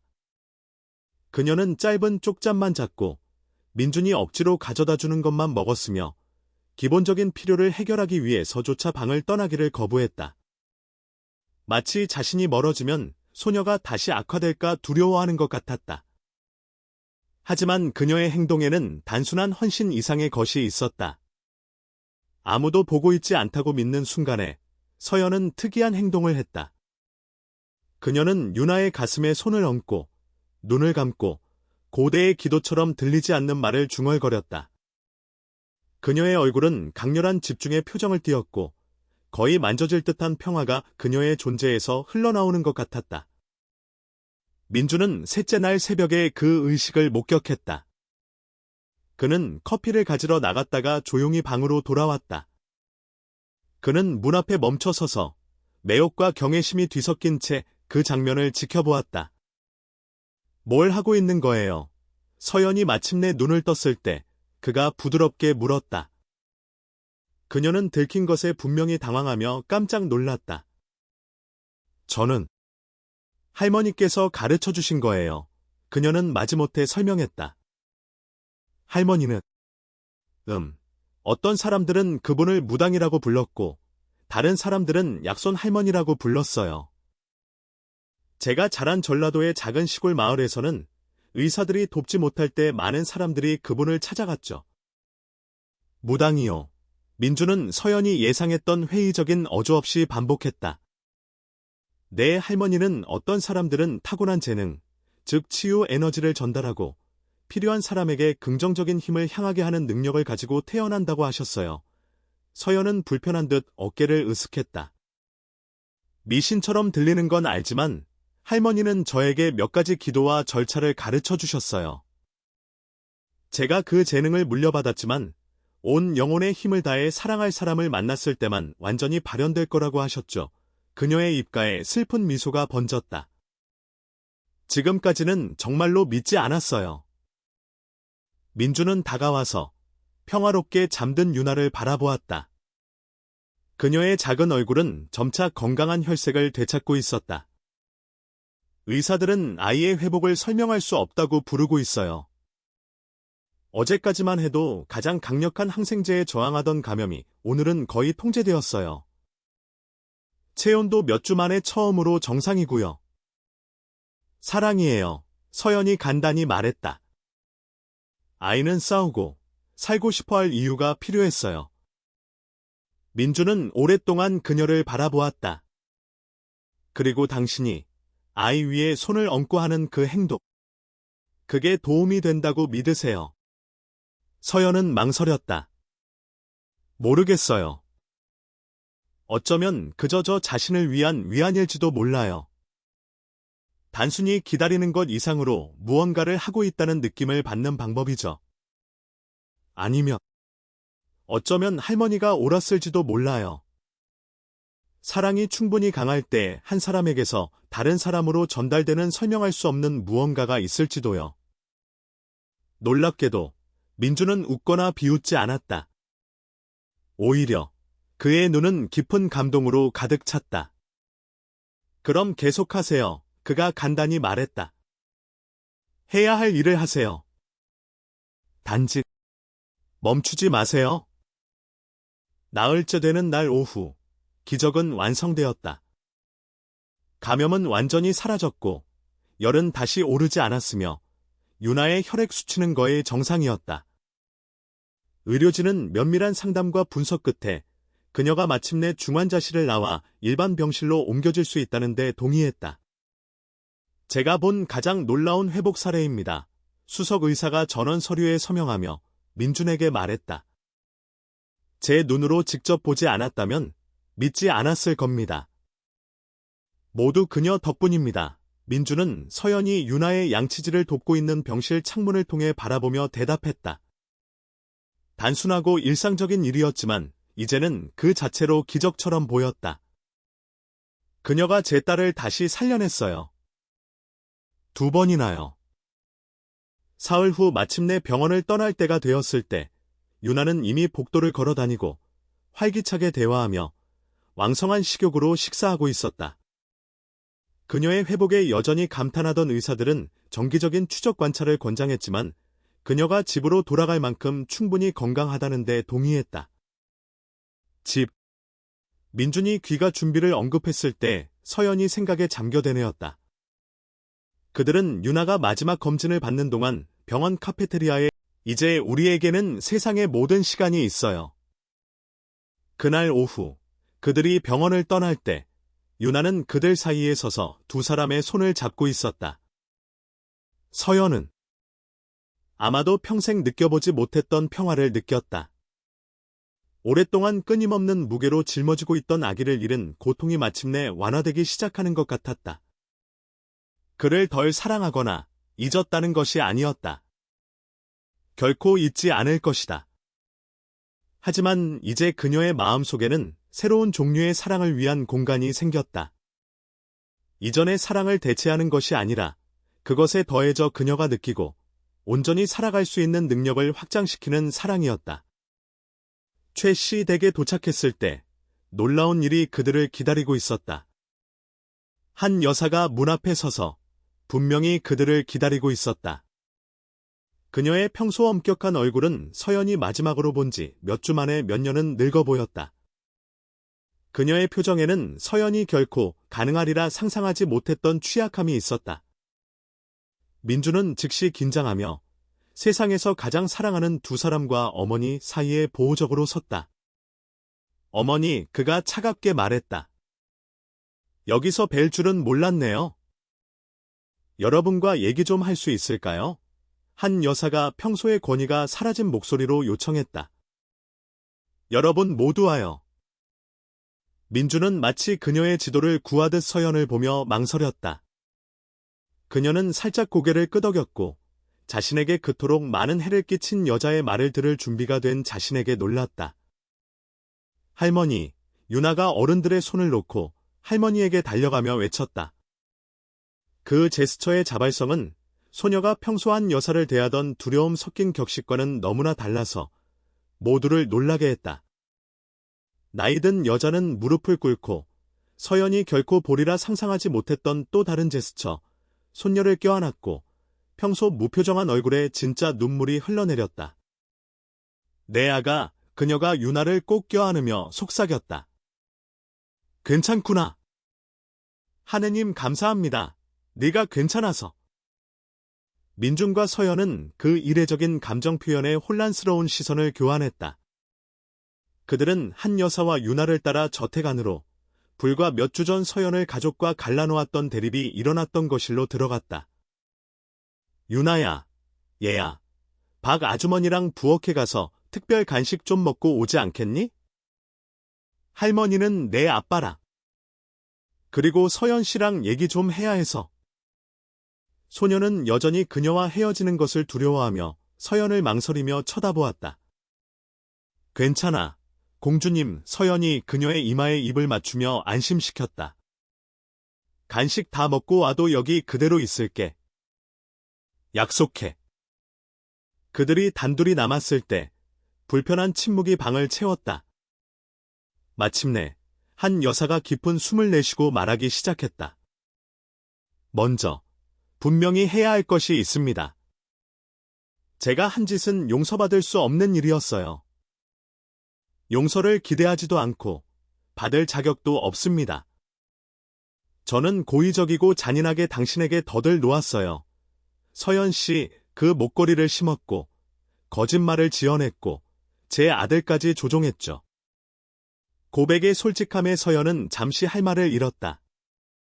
그녀는 부정, 정당화, 이런 직접적인 인정 외에 다른 어떤 것을 예상했다. 왜요? 그녀가 간단히 물었다. 왜 저를 그렇게 미워하셨어요? 한 여사는 대답하기 전에 오랫동안 창밖을 내다보았다. 당신을 특별히 미워한 게 아니었어요. 두려움이었죠. 제가 오랫동안 유지해온 통제력을 잃을까봐 두려웠어요. 제 아들과 손녀가 멀어져 제가 중심이 아닌 새로운 가족을 형성하는 것을 볼까봐 두려웠죠. 그녀는 씁쓸하게 웃었다. 그리고 가장 아이러니한 것은 제 행동으로 얻은 것이 바로 그것이었다는 거죠. 통제하려다 제 가족을 거의 파괴할 뻔했어요. 그 순간까지 침묵을 지키던 민준이 마침내 입을 열었다. 모든 일이 있은 후에 저희가 이제 어떻게 어머니를 믿을 수 있겠어요? 믿을 수 없겠지 한 여사가 간단히 대답했다. 너희는 나를 지켜보고 시험하고 내 행동이 내 말과 일치하는지 확인해야 할 거야. 내가 할 수 있는 모든 것은 내 자존심과 편견 때문에 손녀가 거의 죽을 뻔하는 것을 보며 가장 혹독한 방식으로 교훈을 얻었다는 것을 증명할 기회를 달라고 요청하는 것뿐이다. 서연은 나이든 여자의 얼굴을 살피며 조작이나 거짓의 징후를 찾았다. 놀랍게도 아무것도 찾을 수 없었다. 단지 피로, 후회, 그리고 그녀의 용모를 완전히 바꾸어 놓은 겸손만이 있었다. 저희에게 정확히 무엇을 원하세요? 서연이 물었다. 두 번째 기회를 원합니다. 여기에 다시 살러 돌아오려는 게 아니에요. 그건 너무 많은 것을 요구하는 것이라는 걸 압니다. 저는 강남에 편안하게 살 수 있는 아파트가 있어요. 하지만 유나의 삶의 일부가 될 기회, 속죄할 기회, 그리고 지금까지보다 더 나은 할머니가 될 기회를 원합니다. 민주는 서연을 바라보았고 결정이 그녀의 손에 달려있음을 분명히 했다. 그것은 짊어지기에는 너무나 큰 무게였고 서연이 원하는지 확신할 수 없는 책임감이었다. 하지만 그때 그녀는 중요한 무언가를 떠올렸다. 용서는 받는 사람을 위한 것이 아니라 베푸는 사람을 위한 것이었다. 분노를 품는 것은 오직 그녀 자신을 안에서부터 병들게 하고 유나가 그토록 필요로 하는 가족에 더 많은 분열을 만들 뿐이었다. 두 번째 기회요. 그녀가 마침내 동의했다. 명확한 경계와 처음에는 지속적인 감독하에 유나를 위해서요. 한 여사의 얼굴에 나타난 안도감은 거의 만져질 듯했다. 고맙습니다. 그녀가 간단히 말했고 그 단어는 마침내 내려놓은 수십 년간의 자존심의 무게를 담고 있었다. 한 여사가 다음 날 짧은 방문을 약속하며 떠났을 때 민준과 서연은 다시 단둘이 남았다. 그는 진정한 감탄으로 그녀를 바라보며 그녀의 손을 잡았다. 당신은 계속해서 나를 놀라게 하는군요. 그가 부드럽게 말했다. 당신의 마음은 내가 상상할 수 있는 것보다 더 커요. 서연은 피곤하지만 평화로운 미소를 지었다. 위대함이 아니에요. 그냥 더 이상의 고통이나 분열을 원하지 않아요. 유나는 우리 모두가 그녀의 행복을 위해 함께 노력하는 것이 필요해요. 민주는 고개를 끄덕이고 덧붙였다. 그럼 우리는요? 우리는 무엇이 필요하죠? 서연은 처음으로 병원에서 재회한 이후 그들 사이에 맴돌던 질문을 온전히 마주했다. 시간이요. 그녀는 솔직하게 대답했다. 치유하고 신뢰를 재건하고 우리가 서로에게 정말로 무엇을 느끼는지 이해할 시간이요. 시간은 바로 지금 우리에게 있는 것이죠. 민준이 동의하며 그녀의 손을 입술로 가져가는 섬세한 제스처로 서연의 심장을 빠르게 뛰게 했다. 당신 덕분에. 그날 밤 서연이 유나를 재울 때 이제는 인형, 동화책, 활기찬 색상으로 진정한 아이의 공간으로 변신한 그녀의 방에서 소녀는 그녀를 당황하게 하는 질문을 했다. 서연 엄마, 아빠랑 결혼할 거예요? 서연은 거의 살해들릴 뻔했다. 뭐라고? 왜 그런 걸 묻는 거니, 공주님? 유나는 아이들의 단순하고 직접적인 논리로 어깨를 으쓱했다.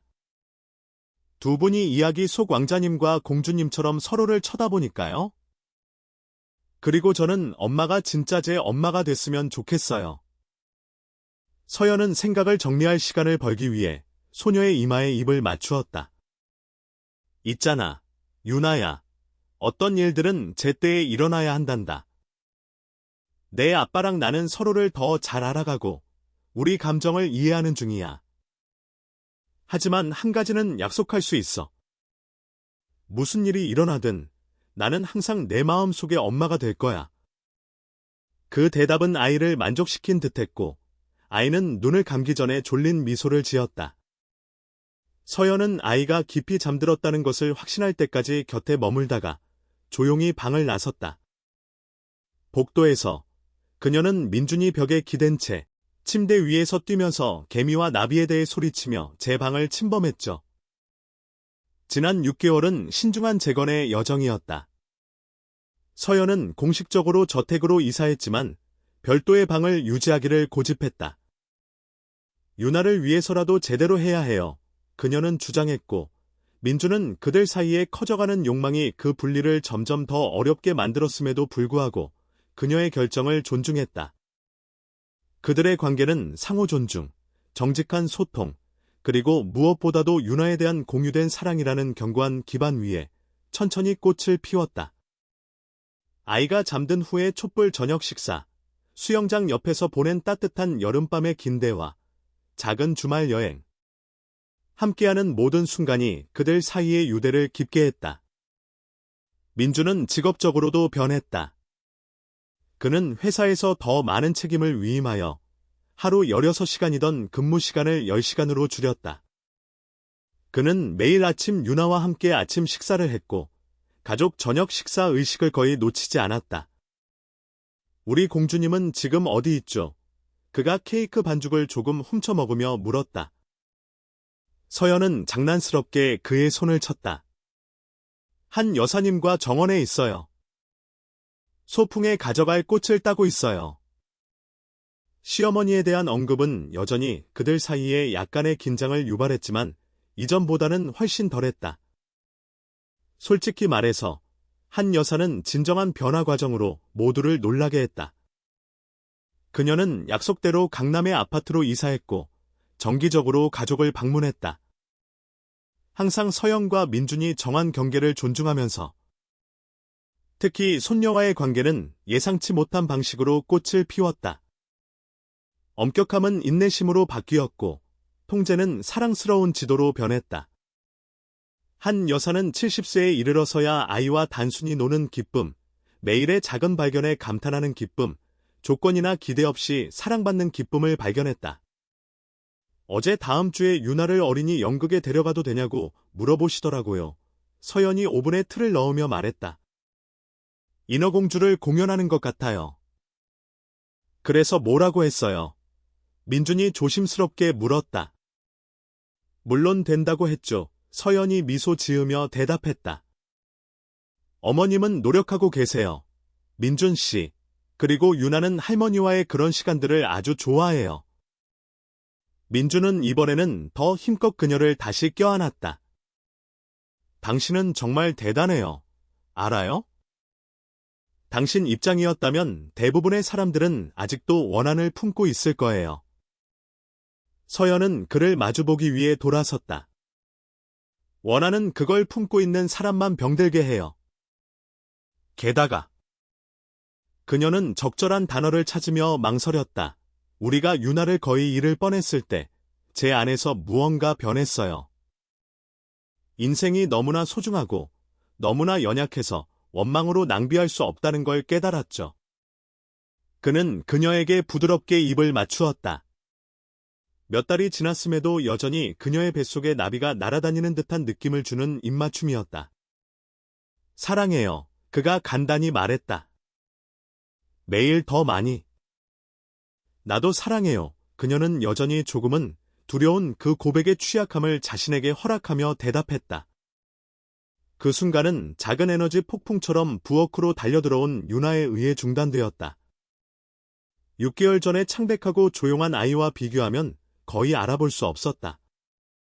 그녀의 분홍빛 뺨은 건강하게 빛났고 금발머리는 아침 정원에서의 놀이 후 헝클어진 컬을 이루고 있었으며 그녀의 눈, 그 크고 파란 눈은 기쁨으로 반짝였다. 엄마, 아빠, 저랑 할머니가 뭘 찾았는지 보세요. 그녀는 작은 정원 거북이를 들어 올리며 외쳤다. 우리 키워도 돼요? 제발, 제발, 제발요? 어디서 찾았니? 서연이 작은 파충류를 살펴보기 위해 몸을 숙이며 물었다. 장미 화단 근처에서요. 한 여사가 더 위험있게, 하지만 마찬가지로 흑투성이가 된 채 회색 머리에 야생화를 장식하고 부엌으로 들어오며 설명했다. 몇 달 전에는 상상도 할 수 없는 모습이었다. 어린 남생이 같아요. 전혀 해롭지 않아요. 정원에 집을 만들어줘도 돼요. 유나가 희망에 찬 눈으로 어른들을 번갈아 보며 주장했다. 할머니가 두 분이 결정하신다고 했어요. 민준과 서연이 교환한 시선에는 완전한 무언의 대화가 담겨 있었다. 그들이 성장하는 파트너십에서 발전시킨 많은 기술 중 하나였다. 아주 좋은 생각 같구나. 공주님, 민준이 동의했다. 하지만 거북이를 제대로 돌보는 방법, 어떤 먹이가 필요한지, 얼마나 많은 공간이 필요한지 알아봐야 할 거야. 그건 제가 도울 수 있어요. 한 여사가 제안했다. 사실 제 아파트에 한국 파충류에 관한 책이 몇 권 있어요. 내일 가져올 수 있어요. 와, 유나가 할머니를 충동적으로 껴안으며 환호했다. 고마워요, 할머니. 손녀의 포옹에 화답하는 한 여사의 미소는 순수한 기쁨이었다. 서연이 감탄과 경계심이 뒤섞인 채 지켜보는 또 다른 놀라운 변화였다. 예전에는 신체적 애정 표현이 불가능해 보였던 여인이 이제는 어색함 없이 자연스럽게 손녀를 껴안았다. 우리 소풍은 어쩌고요? 서연이 준비물로 주의를 돌리며 상기시켰다. 정오전에 서울숲에 도착하려면 아직 준비를 마쳐야 해요. 거북이 데려가도 돼요. 유나가 이미 대답을 예상하며 물었다. 안 되는 게 좋겠어. 공주님, 민준이 설명했다. 사람이 너무 많아서 무서워할 거야. 우리가 돌아올 때까지 김 기사님이 임시 거처를 만드는 걸 도와주실 수 있을 거야. 유나가 이제 거북이 특별 고문으로 승진한 운전기사를 찾으러 달려가는 동안 한 여사가 소심하게 서연에게 다가왔다. 이런 순간들에 참여하게 해줘서 고마워요. 그녀가 서연만 들을 수 있도록 낮은 목소리로 말했다. 모든 일이 있은 후에 제가 자격이 없다는 걸 알아요. 서연은 그녀를 부드럽게 가로막았다. 우리는 여기서 새로운 것을 만들고 있어요. 한 여사님. 우리 모두요. 과거는 정확히 있어야 할 곳에 있어요. 우리 뒤에요. 나이든 여자는 눈가가 촉촉해진 채 고개를 끄덕였다. 유나가 어제 한 할머니 대신 릴리 할머니라고 불러도 되냐고 묻더군요. 릴리가 더 재미있는 할머니 이름처럼 들린다고 했어요. 서연은 웃었다. 그래서 뭐라고 대답하셨어요? 아주 좋다고 했죠. 한 여사는 자신의 유연성에 거의 부끄러워하며 고백했다. 남편이 저를 그렇게 불렀어요. 아세요? 돌아가시기 전에요. 거의 30년 동안 아무도 저를 그렇게 부르지 않았어요. 그 고백에는 서연의 마음을 깊이 울리는 취약함이 있었다. 한 여사 역시 자신의 상실, 자신의 고통을 짊어지고 있다는 것을 잊기 쉬웠다.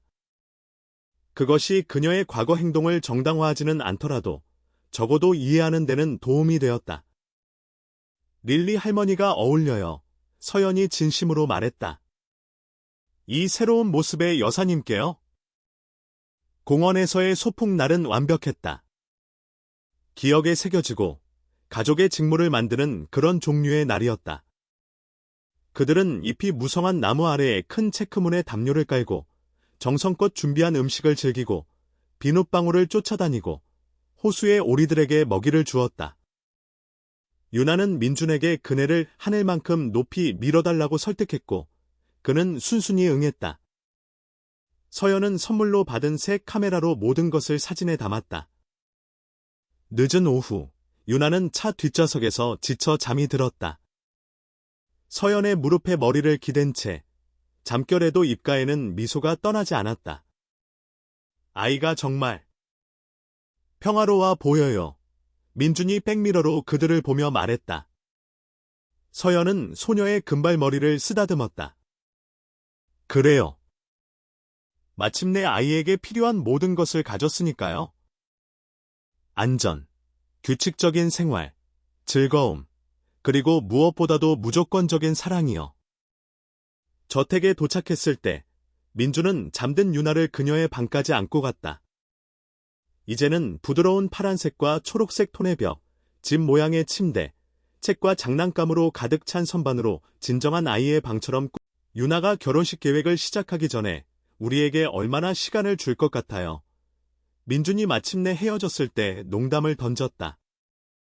서연은 웃었다. 우리 딸을 아는데 대략 12시간. 어쩌면 그보다 적을지도요. 우리라는 단어가 그들의 입에서 자연스럽게 나온 것을 둘 다 놓치지 않았다. 그것은 가장 단순하면서도 가장 심오한 진실이었다. 유나는 이제 피나 법적 서류를 초월한 유대로 묶인 두 사람의 딸이었다. 그날 밤, 처음으로 서연은 자신의 별도 방으로 돌아가지 않았다. 그녀는 민준의 팔에 안겨 잠이 들었다. 자신이 있어야 할 바로 그곳에, 있어야 할 바로 그 사람과 함께 있다는 평온한 확신에 잠겼다. 창밖에서는 서울 하늘에 유난히 밝은 별 하나가 반짝이고 있었다. 서연은 잠들기 전에 그 별을 바라보며 미소 지었다. 약손 할머니, 결코 만나지 못한 아기, 그리고 어떻게든 그녀를 여기까지, 이 완벽한 충만함과 평화의 순간까지 이끌어준 모든 구불구불하고 고통스러운 길들을 떠올렸다. 고마워요. 그녀는 우주를 향해 속삭이고 사랑하는 남자의 팔에 안겨 그녀가 구했고 그 보답으로 그녀를 구원한 아이와 같은 지붕 아래에서 잠에 빠져들었다. 다음 날 아침, 예상대로 유나는 노크도 없이 방으로 뛰어들어왔다. 헝클어진 머리와 구겨진 잠옷의 폭풍이었다. 그녀는 서연이 아빠의 팔에 안겨있는 것을 보고 잠시 얼어붙었다. 드디어 소녀가 침대 위로 뛰어올라 두 사람 사이에 끼어들며 외쳤다. 진짜 부모님처럼 같이 안 주무실 줄 알았어요. 민준과 서연은 작은 아이의 머리 너머로 시선을 교환했다. 그녀의 솔직함에 반은 당황하고 반은 재미있어하며. 너도 좋은 아침, 작은 폭풍아.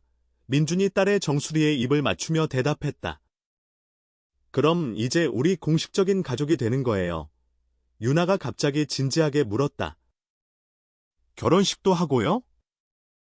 서연은 손가락에 낀 반지를 보여주었다. 이건 약속이야, 공주님. 언젠가, 그래, 우리는 모든 도장과 서류를 갖춘 공식적인 가족이 될 거야. 하지만 정말 중요한 것에서는 이미 진짜 가족이라는 거 아니? 유나는 그 정보를 곱씹으며 집중하느라 코를 찡그렸다. 그런 것 같아요. 하지만 결혼식 파티는 정말 멋질 거예요. 제가 화동이 되어도 돼요? 엄마랑 똑같은 드레스, 작은 걸로 입어도 돼요? 엄청나게 큰 초콜릿 케이크도 먹을 수 있어요? 민준과 서연은 소녀의 즉각적인 수용에 안도하며 웃었다. 때가 되면 너는 세상에서 가장 예쁜 화동이 될 거야, 서연이 약속했다. 그리고 케이크는? 그건 협상해봐야지. 그리고 아기들은요? 유나는 멈출 줄 모르는 탐문을 계속했다. 동생들이 생길까요? 저는 적어도 3명은 원해요. 남자아이 2이랑 여자아이 1요. 아니면 각각 2씩. 서연은 숨이 막혔고 민주는 웃음을 참으려 애썼다. 유나야, 그가 구원자 역할을 하며 말했다. 아침 먹으러 가는 건 어때? 나 배고파 죽겠어. 주위를 돌리는 전략은 완벽하게 먹혔다. 몇 초 만에 소녀는 두 사람을 부엌으로 끌고 가며 팬케이크와 방문해야 할 거북이에 대해 제잘거리고 있었다. 함께 아침을 준비하는 동안 새롭고 소중한 가족의 전통, 서연은 잠시 더 많은 아이들이 이 집을 뛰어다니며 더 많은 사랑과 기쁨으로 채우는 미래를 상상했다. 예전에는 자신의 상실 때문에 너무나 고통스러웠을 그 생각이 이제는 단지 위안이 되는 따뜻함, 부드러운 기대를 가져다 주었다. 무슨 생각해요? 민준이 팬케이크 반죽을 섞는 동안 그녀의 멍한 미소를 알아차리고 물었다. 미래요, 그녀가 간단히 대답했다. 우리를 기다리는 모든 멋진 가능성들에 대해서요. 그는 더 이상의 설명 없이 이해하며 미소 지었다. 이제 그들 사이는 그랬다. 생각, 감정, 꿈의 조용한 교감. 놀라울 거예요. 그가 약속했고, 서연은 그녀의 영혼 깊은 곳에서부터 오는 확신으로 그가 절대적으로 옳다는 것을 알았다. 미래는 놀라울 것이었다. 왜냐하면 현재가 이미 그러했기 때문이다. 사랑, 용서, 두 번째 기회, 그리고 가장 강력한 마법, 즉 서로를 알아보고 서로를 구원하며 이전에 단지 집이었던 곳에 함께 집을 만드는 마음들 사이에 깨지지 않는 연결 위에 세워졌기 때문이다. 5년은 매일을 충실하게 살 때 눈 깜짝할 사이에 지나갈 수 있다. 최민중 김서연 가족의 삶에서 그 세월은 함께 공유된 삶의 테피스트리를 짠 크고 작은 순간들의 연속이었다. 성북동 저택의 정원은 그 봄날 오후에 눈부셨다. 들꽃으로 우아하게 장식된 테이블들이 흠잡을 데 없는 잔디밭에 흩어져 있었다. 알록달록한 풍선들이 부드러운 바람에 춤을 추었다. 두 그루의 오래된 나무 사이에 걸린 큰 현수막에는 유나의 7번째 생일을 축하합니다. 라고 쓰여 있었다. 서연은 케이크의 마지막 디테일을 손보고 있었다. 보라색 아이싱으로 된 탑과 작은 용사 공주 피규어가 꼭대기에 있는 생일 주인공이 주문한 그대로의 화려한 성 모양의 작품이었다. 완벽해요. 민준이 그녀 뒤로 다가와 껴안으며 말했다. 그의 손길은 이제 달랐다. 그의 손은 가족의 새로운 구성원이 자라고 있는 서연의 임신 4개월 된 배 위에 자연스럽게 놓여 있었다. 아이가 좋아할까요? 서연이 여전히 조금 긴장하며 물었다. 이것은 그들이 유나를 위해 주최한 첫 번째 큰 파티였다. 이전 해에는 소녀가 아직 적응 과정에 있었고 더 작고 친밀한 축하를 선호했다. 아주 좋아할 거예요. 그가 그녀의 목에 입을 맞추며 장담했다. 당신이 아이를 위해 하는 모든 것을 사랑하는 것처럼요. 서연이 항상 가지고 다니는 모니터에서 아기 울음소리가 들렸다. 민호가 낮잠에서 깼네요. 그녀가 한숨을 쉬었다. 파티 시작 1시간 전인데. 내가 갈게요. 민준이 제안했다. 당신은 이미 새벽 5시부터 일어나서 모든 걸 준비했잖아요. 좀 쉬어요. 서연은 고맙게 미소 지었다. 그들이 쌓아온 파트너십은 그녀 인생의 가장 큰 보물 중 하나였다. 로맨틱한 사랑뿐만 아니라 책임의 균형 잡힌 분담, 상호 존중, 서로의 필요에 대한 이해에서도 그러했다. 민준이 2살배기 아들을 데리러 가는 동안 서연은 그늘진 의자에 앉아 세 번째 아이, 초음파에 따르면 딸, 가 건강하게 자라고 있는 배를 쓰다듬었다. 때때로 그녀는 이 모든 행복이 진짜인지 믿기 위해 자신을 꼬집어 봐야 했다. 결혼식은 민준의 청혼 후 2년 만에 이루어졌다. 모든 상처가 완전히 아물고 관계의 기반이 굳어질 만큼 충분한 시간이었다. 저택정원에서 가족과 가까운 친구들만 초대해 소박한 예식을 올렸다. 당시 4살이었던 유나는 세상에서 가장 열정적인 화동이 되어 통로를 제외한 모든 곳에 장미 꽃잎을 뿌렸다. 민호는 1년 후에 태어났다. 민준의 눈과 서연의 미소를 닮은 통통한 아기였다. 그리고 이제 가족이 다시 늘어나면서 행복은 기하급수적으로 늘어나는 듯했다. 생각에 잠겼군요. 이제 모두가 부르는 대로 릴리 할머니, 즉 한 여사가 신선한 레모네이드 쟁반을 들고 다가오며 물었다. 그저 제게 주어진 축복들을 세고 있었어요. 서연이 감사하며 한 잔을 받으며 대답했다. 두 여성의 관계는 몇 년 전에는 누구도 상상할 수 없었던 것으로 발전했다. 상호 존중과 놀랍게도 시간이 지나면서 발견된 여러 공통점을 기반으로 한 진정한 우정이었다. 한 여사는 다정하고 헌신적인 할머니임이 드러났고 권위 있는 인물의 역할과 작은 장난의 공범자 역할을 완벽하게 균형 잡았다. 특히 민호에게는 완전히 녹아내렸다. 손자는 첫 미소부터 할머니를 손가락 하나로 휘어잡았다. 가족보다 더 소중한 것은 없어요. 나이든 여자가 서연 옆에 앉으며 말했다. 이걸 진정으로 배우는데 70년이 걸렸네요. 서연은 그 조화로운 순간까지의 길이 얼마나 길고 때로는 어려웠는지를 떠올리며 미소. 전통적인 게임, 정원에서의 보물찾기, 어린이와 어른 모두를 매료시킨 마술사, 그리고 충실한 친구들의 도움으로 마법의 왕국을 구하는 용감한 공주의 이야기를 담은 깜짝 인형극 공연이 있었다.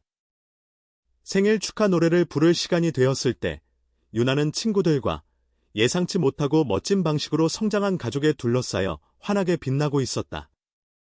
서연은 그녀가 양초를 불기 전에 조용한 소원을 비는 것을 지켜보았다.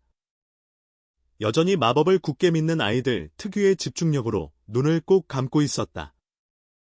나중에 대부분의 손님들이 떠나고 파티를 위해 고용된 직원들이 정리를 하고 있을 때 가족은 평온한 순간을 위해 베란다에 모였다. 민호는 너무나 많은 흥분 끝에 지쳐 릴리 할머니의 무릎에서 잠이 들었다.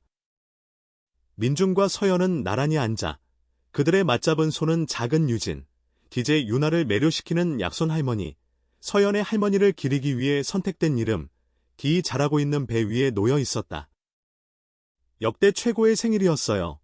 소녀가 부모님 사이에 자리 잡으며 선언했다. 모두가 본 파티 중에 가장 멋진 파티였다고 했어요. 네가 좋아했다니 다행이구나. 공주님, 서연이 그녀의 이마에 입을 맞추며 대답했다. 어떤 부분이 가장 좋았어? 전부요. 유나가 외쳤다가 다시 생각했다. 하지만 마술사 아저씨가 엄마 사진을 찢었다가 봉투 안에서 다시 멀쩡하게 나타나게 한 마술이 제일 좋았던 것 같아요. 마치 부서진 걸 고친 것처럼요. 서연과 민주는 의미심장한 시선을 교환했다. 파티의 모든 정교하고 비싼 것들 중에서 마술사의 의도치 않은 비유가 딸에게 가장 큰 인상을 남겼다. 인생도 때로는 그렇다는 거 아니, 민준이 말했다. 부서지고 돌이킬 수 없이 잃어버린 것처럼 보이는 것들이 어떻게든 재건되어서 이전보다 훨씬 더 아름다워지기도 해. 우리 가족처럼요. 항상 통찰력 있는 유나가 물었다. 정확히 우리 가족처럼 서연은 감정이 목을 매는 것을 느끼며 확인했다. 해가 지면서 서울 하늘을 분홍색과 금색으로 물들일 때 서연은 인생이 그녀에게 제시한 모든 우여곡절을 생각했다. 당시에는 모든 행복의 가능성이 끝난 것처럼 보였던 아기의 고통스러운 상실. 새로운 시작을 찾아 서울로 온 것, 유나와의 만남, 이제 그녀의 어깨에 기대어 쉬고 있는 활기차고 자신감 있는 소녀로 변신한 그 창백하고 불행한 아이, 충격적인 이별, 거의 치명적이었던 병, 절박한 재회. 그리고 그 후, 재건, 용서, 역경을 극복하며 단련되었기에 더 강해진 새로운 유대의 창조. 무슨 생각해요? 민준이 그녀의 먼 시선을 알아차리고 부드럽게 물었다. 인생이 얼마나 예측 불가능한지에 대해서요. 그녀가 대답했다. 최악의 순간들이 때로는 최고의 순간으로 가는 문일 뿐이라는 것에 대해서요. 그는 언제나처럼 완벽하게 이해하며 고개를 끄덕였다. 유나가 나아지기 시작했을 때 병원에서 저한테 했던 말 기억해요. 사랑이 가장 강력한 약이라는 걸. 그거요. 그때도 옳았고 지금은 더욱더 옳아요. 대화를 듣고 있던 유나가 일어나 서연의 눈을 바라보았다. 엄마, 마지막 생일에 촛불 불 때 무슨 소원 빌었어요? 말해줄 수 없어. 서연이 미소 지었다. 그럼 이루어지지 않거든. 하지만 이미 이루어졌으면 말해줄 수 있잖아요. 소녀가 흠잡을 데 없는 논리로 주장했다. 서연은 웃었다. 알았어. 나는 지금 내가 가진 것과 똑같은 것을 빌었어. 건강하고 행복하고 사랑으로 가득 찬 가족. 유나는 그 대답에 만족한 듯 보였다. 저도 이미 일어나고 있는 걸 빌었어요. 정말, 민준이 궁금해하며 물었다. 그게 뭔데? 유진이가 빨리 태어나서 우리 가족이 더 완전해지게 해달라고 빌었어요. 그녀는 서연의 배를 경건하게 쓰다듬으며 밝혔다. 그리고 엄마가 항상 얘기하는 증조할머니처럼 마법의 힘을 갖게 해달라고도 빌었어요. 서연은 민준과 재미있는 시선을 교환했다. 서연의 약손 할머니에 대한 이야기에 대한 유나의 감탄은 날마다 커져갔다. 소녀는 심지어 아픈 인형과 봉제동물을 손을 얹고 지어낸 노래로 치료하는 자신만의 치유 수련을 시작하기까지 했다. 있잖아, 공주님, 서연이 그녀를 더 가까이 끌어당기며 말했다. 나는 마법의 힘이 우리가 태어날 때부터 가지고 있는 것이 아니라 살아가면서 발전시키는 것이라고 믿어. 그게 무슨 말이에요? 유나가 호기심에 눈을 동그랗게 뜨고 물었다. 사람들을 사랑받는다고 느끼게 하는 힘, 슬픔이 있던 곳에 기쁨을 가져다주는 힘, 마음의 상처를 치유하는 힘. 이것들은 진짜 힘이야. 누구나 연습과 의도를 통해 발전시킬 수 있는 힘이지. 그럼 저도 이미 그런 힘을 좀 가지고 있어요. 소녀가 희망에 차서 물었다. 내가 상상하는 것 이상으로 서연이 진심으로 대답했다. 너는 몇 년 전에 아주 상처 입은 마음 하나를 치유했어. 엄마 마음이요. 유나가 짐작했다. 내 마음 서연이 감동하며 확인했다. 내가 첫 아기를 잃었을 때 다시는 행복해질 수 없을 거라고 생각했어. 그리고 나서 나는 사랑할 사람이 필요했던 만큼이나 사랑이 필요했던 파란 눈의 작은 공주님을 만났지. 유나는 어린 나이에도 그 순간의 중요성을 이해하며 그녀를 힘껏 껴안았다. 그럼 우리가 서로를 치유한 거네요. 정확해. 서연이 그녀의 머리카락에 대고 속삭였다. 그리고 그게 모든 마법 중에 가장 강력한 마법이야. 민주는 포옹에 합류하여 강한 팔로 두 사람을 감쌌다. 여전히 잠든 민호를 안고 있던 릴리 할머니는 촉촉한 눈으로 그 장면을 지켜보았다. 이건 사진으로 남겨야겠어요. 그녀가 감정을 숨기려 애쓰며 말했다. 그들은 파티 청소를 마무리하던 직원 중 한 명을 불렀고 온 가족이 사진을 위해 포즈를 취했다. 서영과 민주는 나란히 앉았고 유나는 그들 사이에, 졸린 민호는 그들 옆에 무릎을 꿇어 구도에 들어온 릴리 할머니의 무릎에 앉았다. 가족하세요. 청년이 카메라를 조정하며 요청했다. 가족. 모두가 함께 외쳤고 그들의 얼굴은 마음에서 넘쳐흐르는 기쁨을 반영하는 진정한 미소로 환하게 빛났다. 플래시가 터지면서 그 완벽한 순간을 영원히 포착했다. 도전이 없거나 과거의 상처가 없어서가 아니라 바로 현실적이고 쟁취했으며 사랑, 인내, 용서, 그리고 두 번째 기회에 변화시키는 힘에 대한 믿음으로 벽돌 하나하나 쌓아 올렸기 때문에 완벽한 순간이었다. 나중에 아이들이 잠들고 집이 마침내 조용해졌을 때 서영과 민주는 별이 총총한 하늘 아래 정원을 손잡고 걸었다. 보름달이 길을 비추며 나무들 사이에 부드러운 그림자를 만들었다. 여기 밖에서 처음 얘기했던 거 기억해요. 민준이 몇 년 전 릴리 할머니에게 방해받기 전에 처음으로 거의 입을 맞출 뻔했던 바로 그 나무 아래에서 멈추며 물었다. 기억나요. 서연이 미소 지었다. 당신이 막 쇼핑하라고 신용카드를 줬을 때였고 저는 비싼 선물을 원하지 않는다고 설명하려 했죠. 지금은요. 그가 장난스럽게 물었다. 아직도 제가 선물 주려고 할 때 저항해요. 이제는 당신의 사랑의 조건이나 기대를 동반하지 않는다는 걸 알아요. 그녀가 그를 껴안으며 대답했다. 선물은 우리가 서로에게 느끼는 것을 표현하는 많은 방법 중 하나일 뿐이죠. 민주는 몇 년 전 청혼 후에 그랬던 것처럼 달빛 아래에서 그녀에게 입을 맞추었다. 그들이 헤어졌을 때 둘 다 본능적으로 조명이 켜진 저택을 바라보았다. 그곳에는 그들의 아이들이 안전하게 잠들어 있었고 그들이 진정한 집을 만든 곳이었다. 만약 5년 전에 누군가 내 인생이 오늘 이렇게 될 거라고 말했다면 민준이 말을 시작했다. 믿지 않았을 거예요. 서연이 말을 이었다. 저도 마찬가지예요. 하지만 우리는 여기 있네요. 여기 있네요. 그가 딸이 자라고 있는 배 위에 손을 얹으며 되풀이했다. 그리고 이건 단지 시작일 뿐이에요. 서연은 눈을 감고 정원의 향기로운 공기를 깊이 들이마셨다.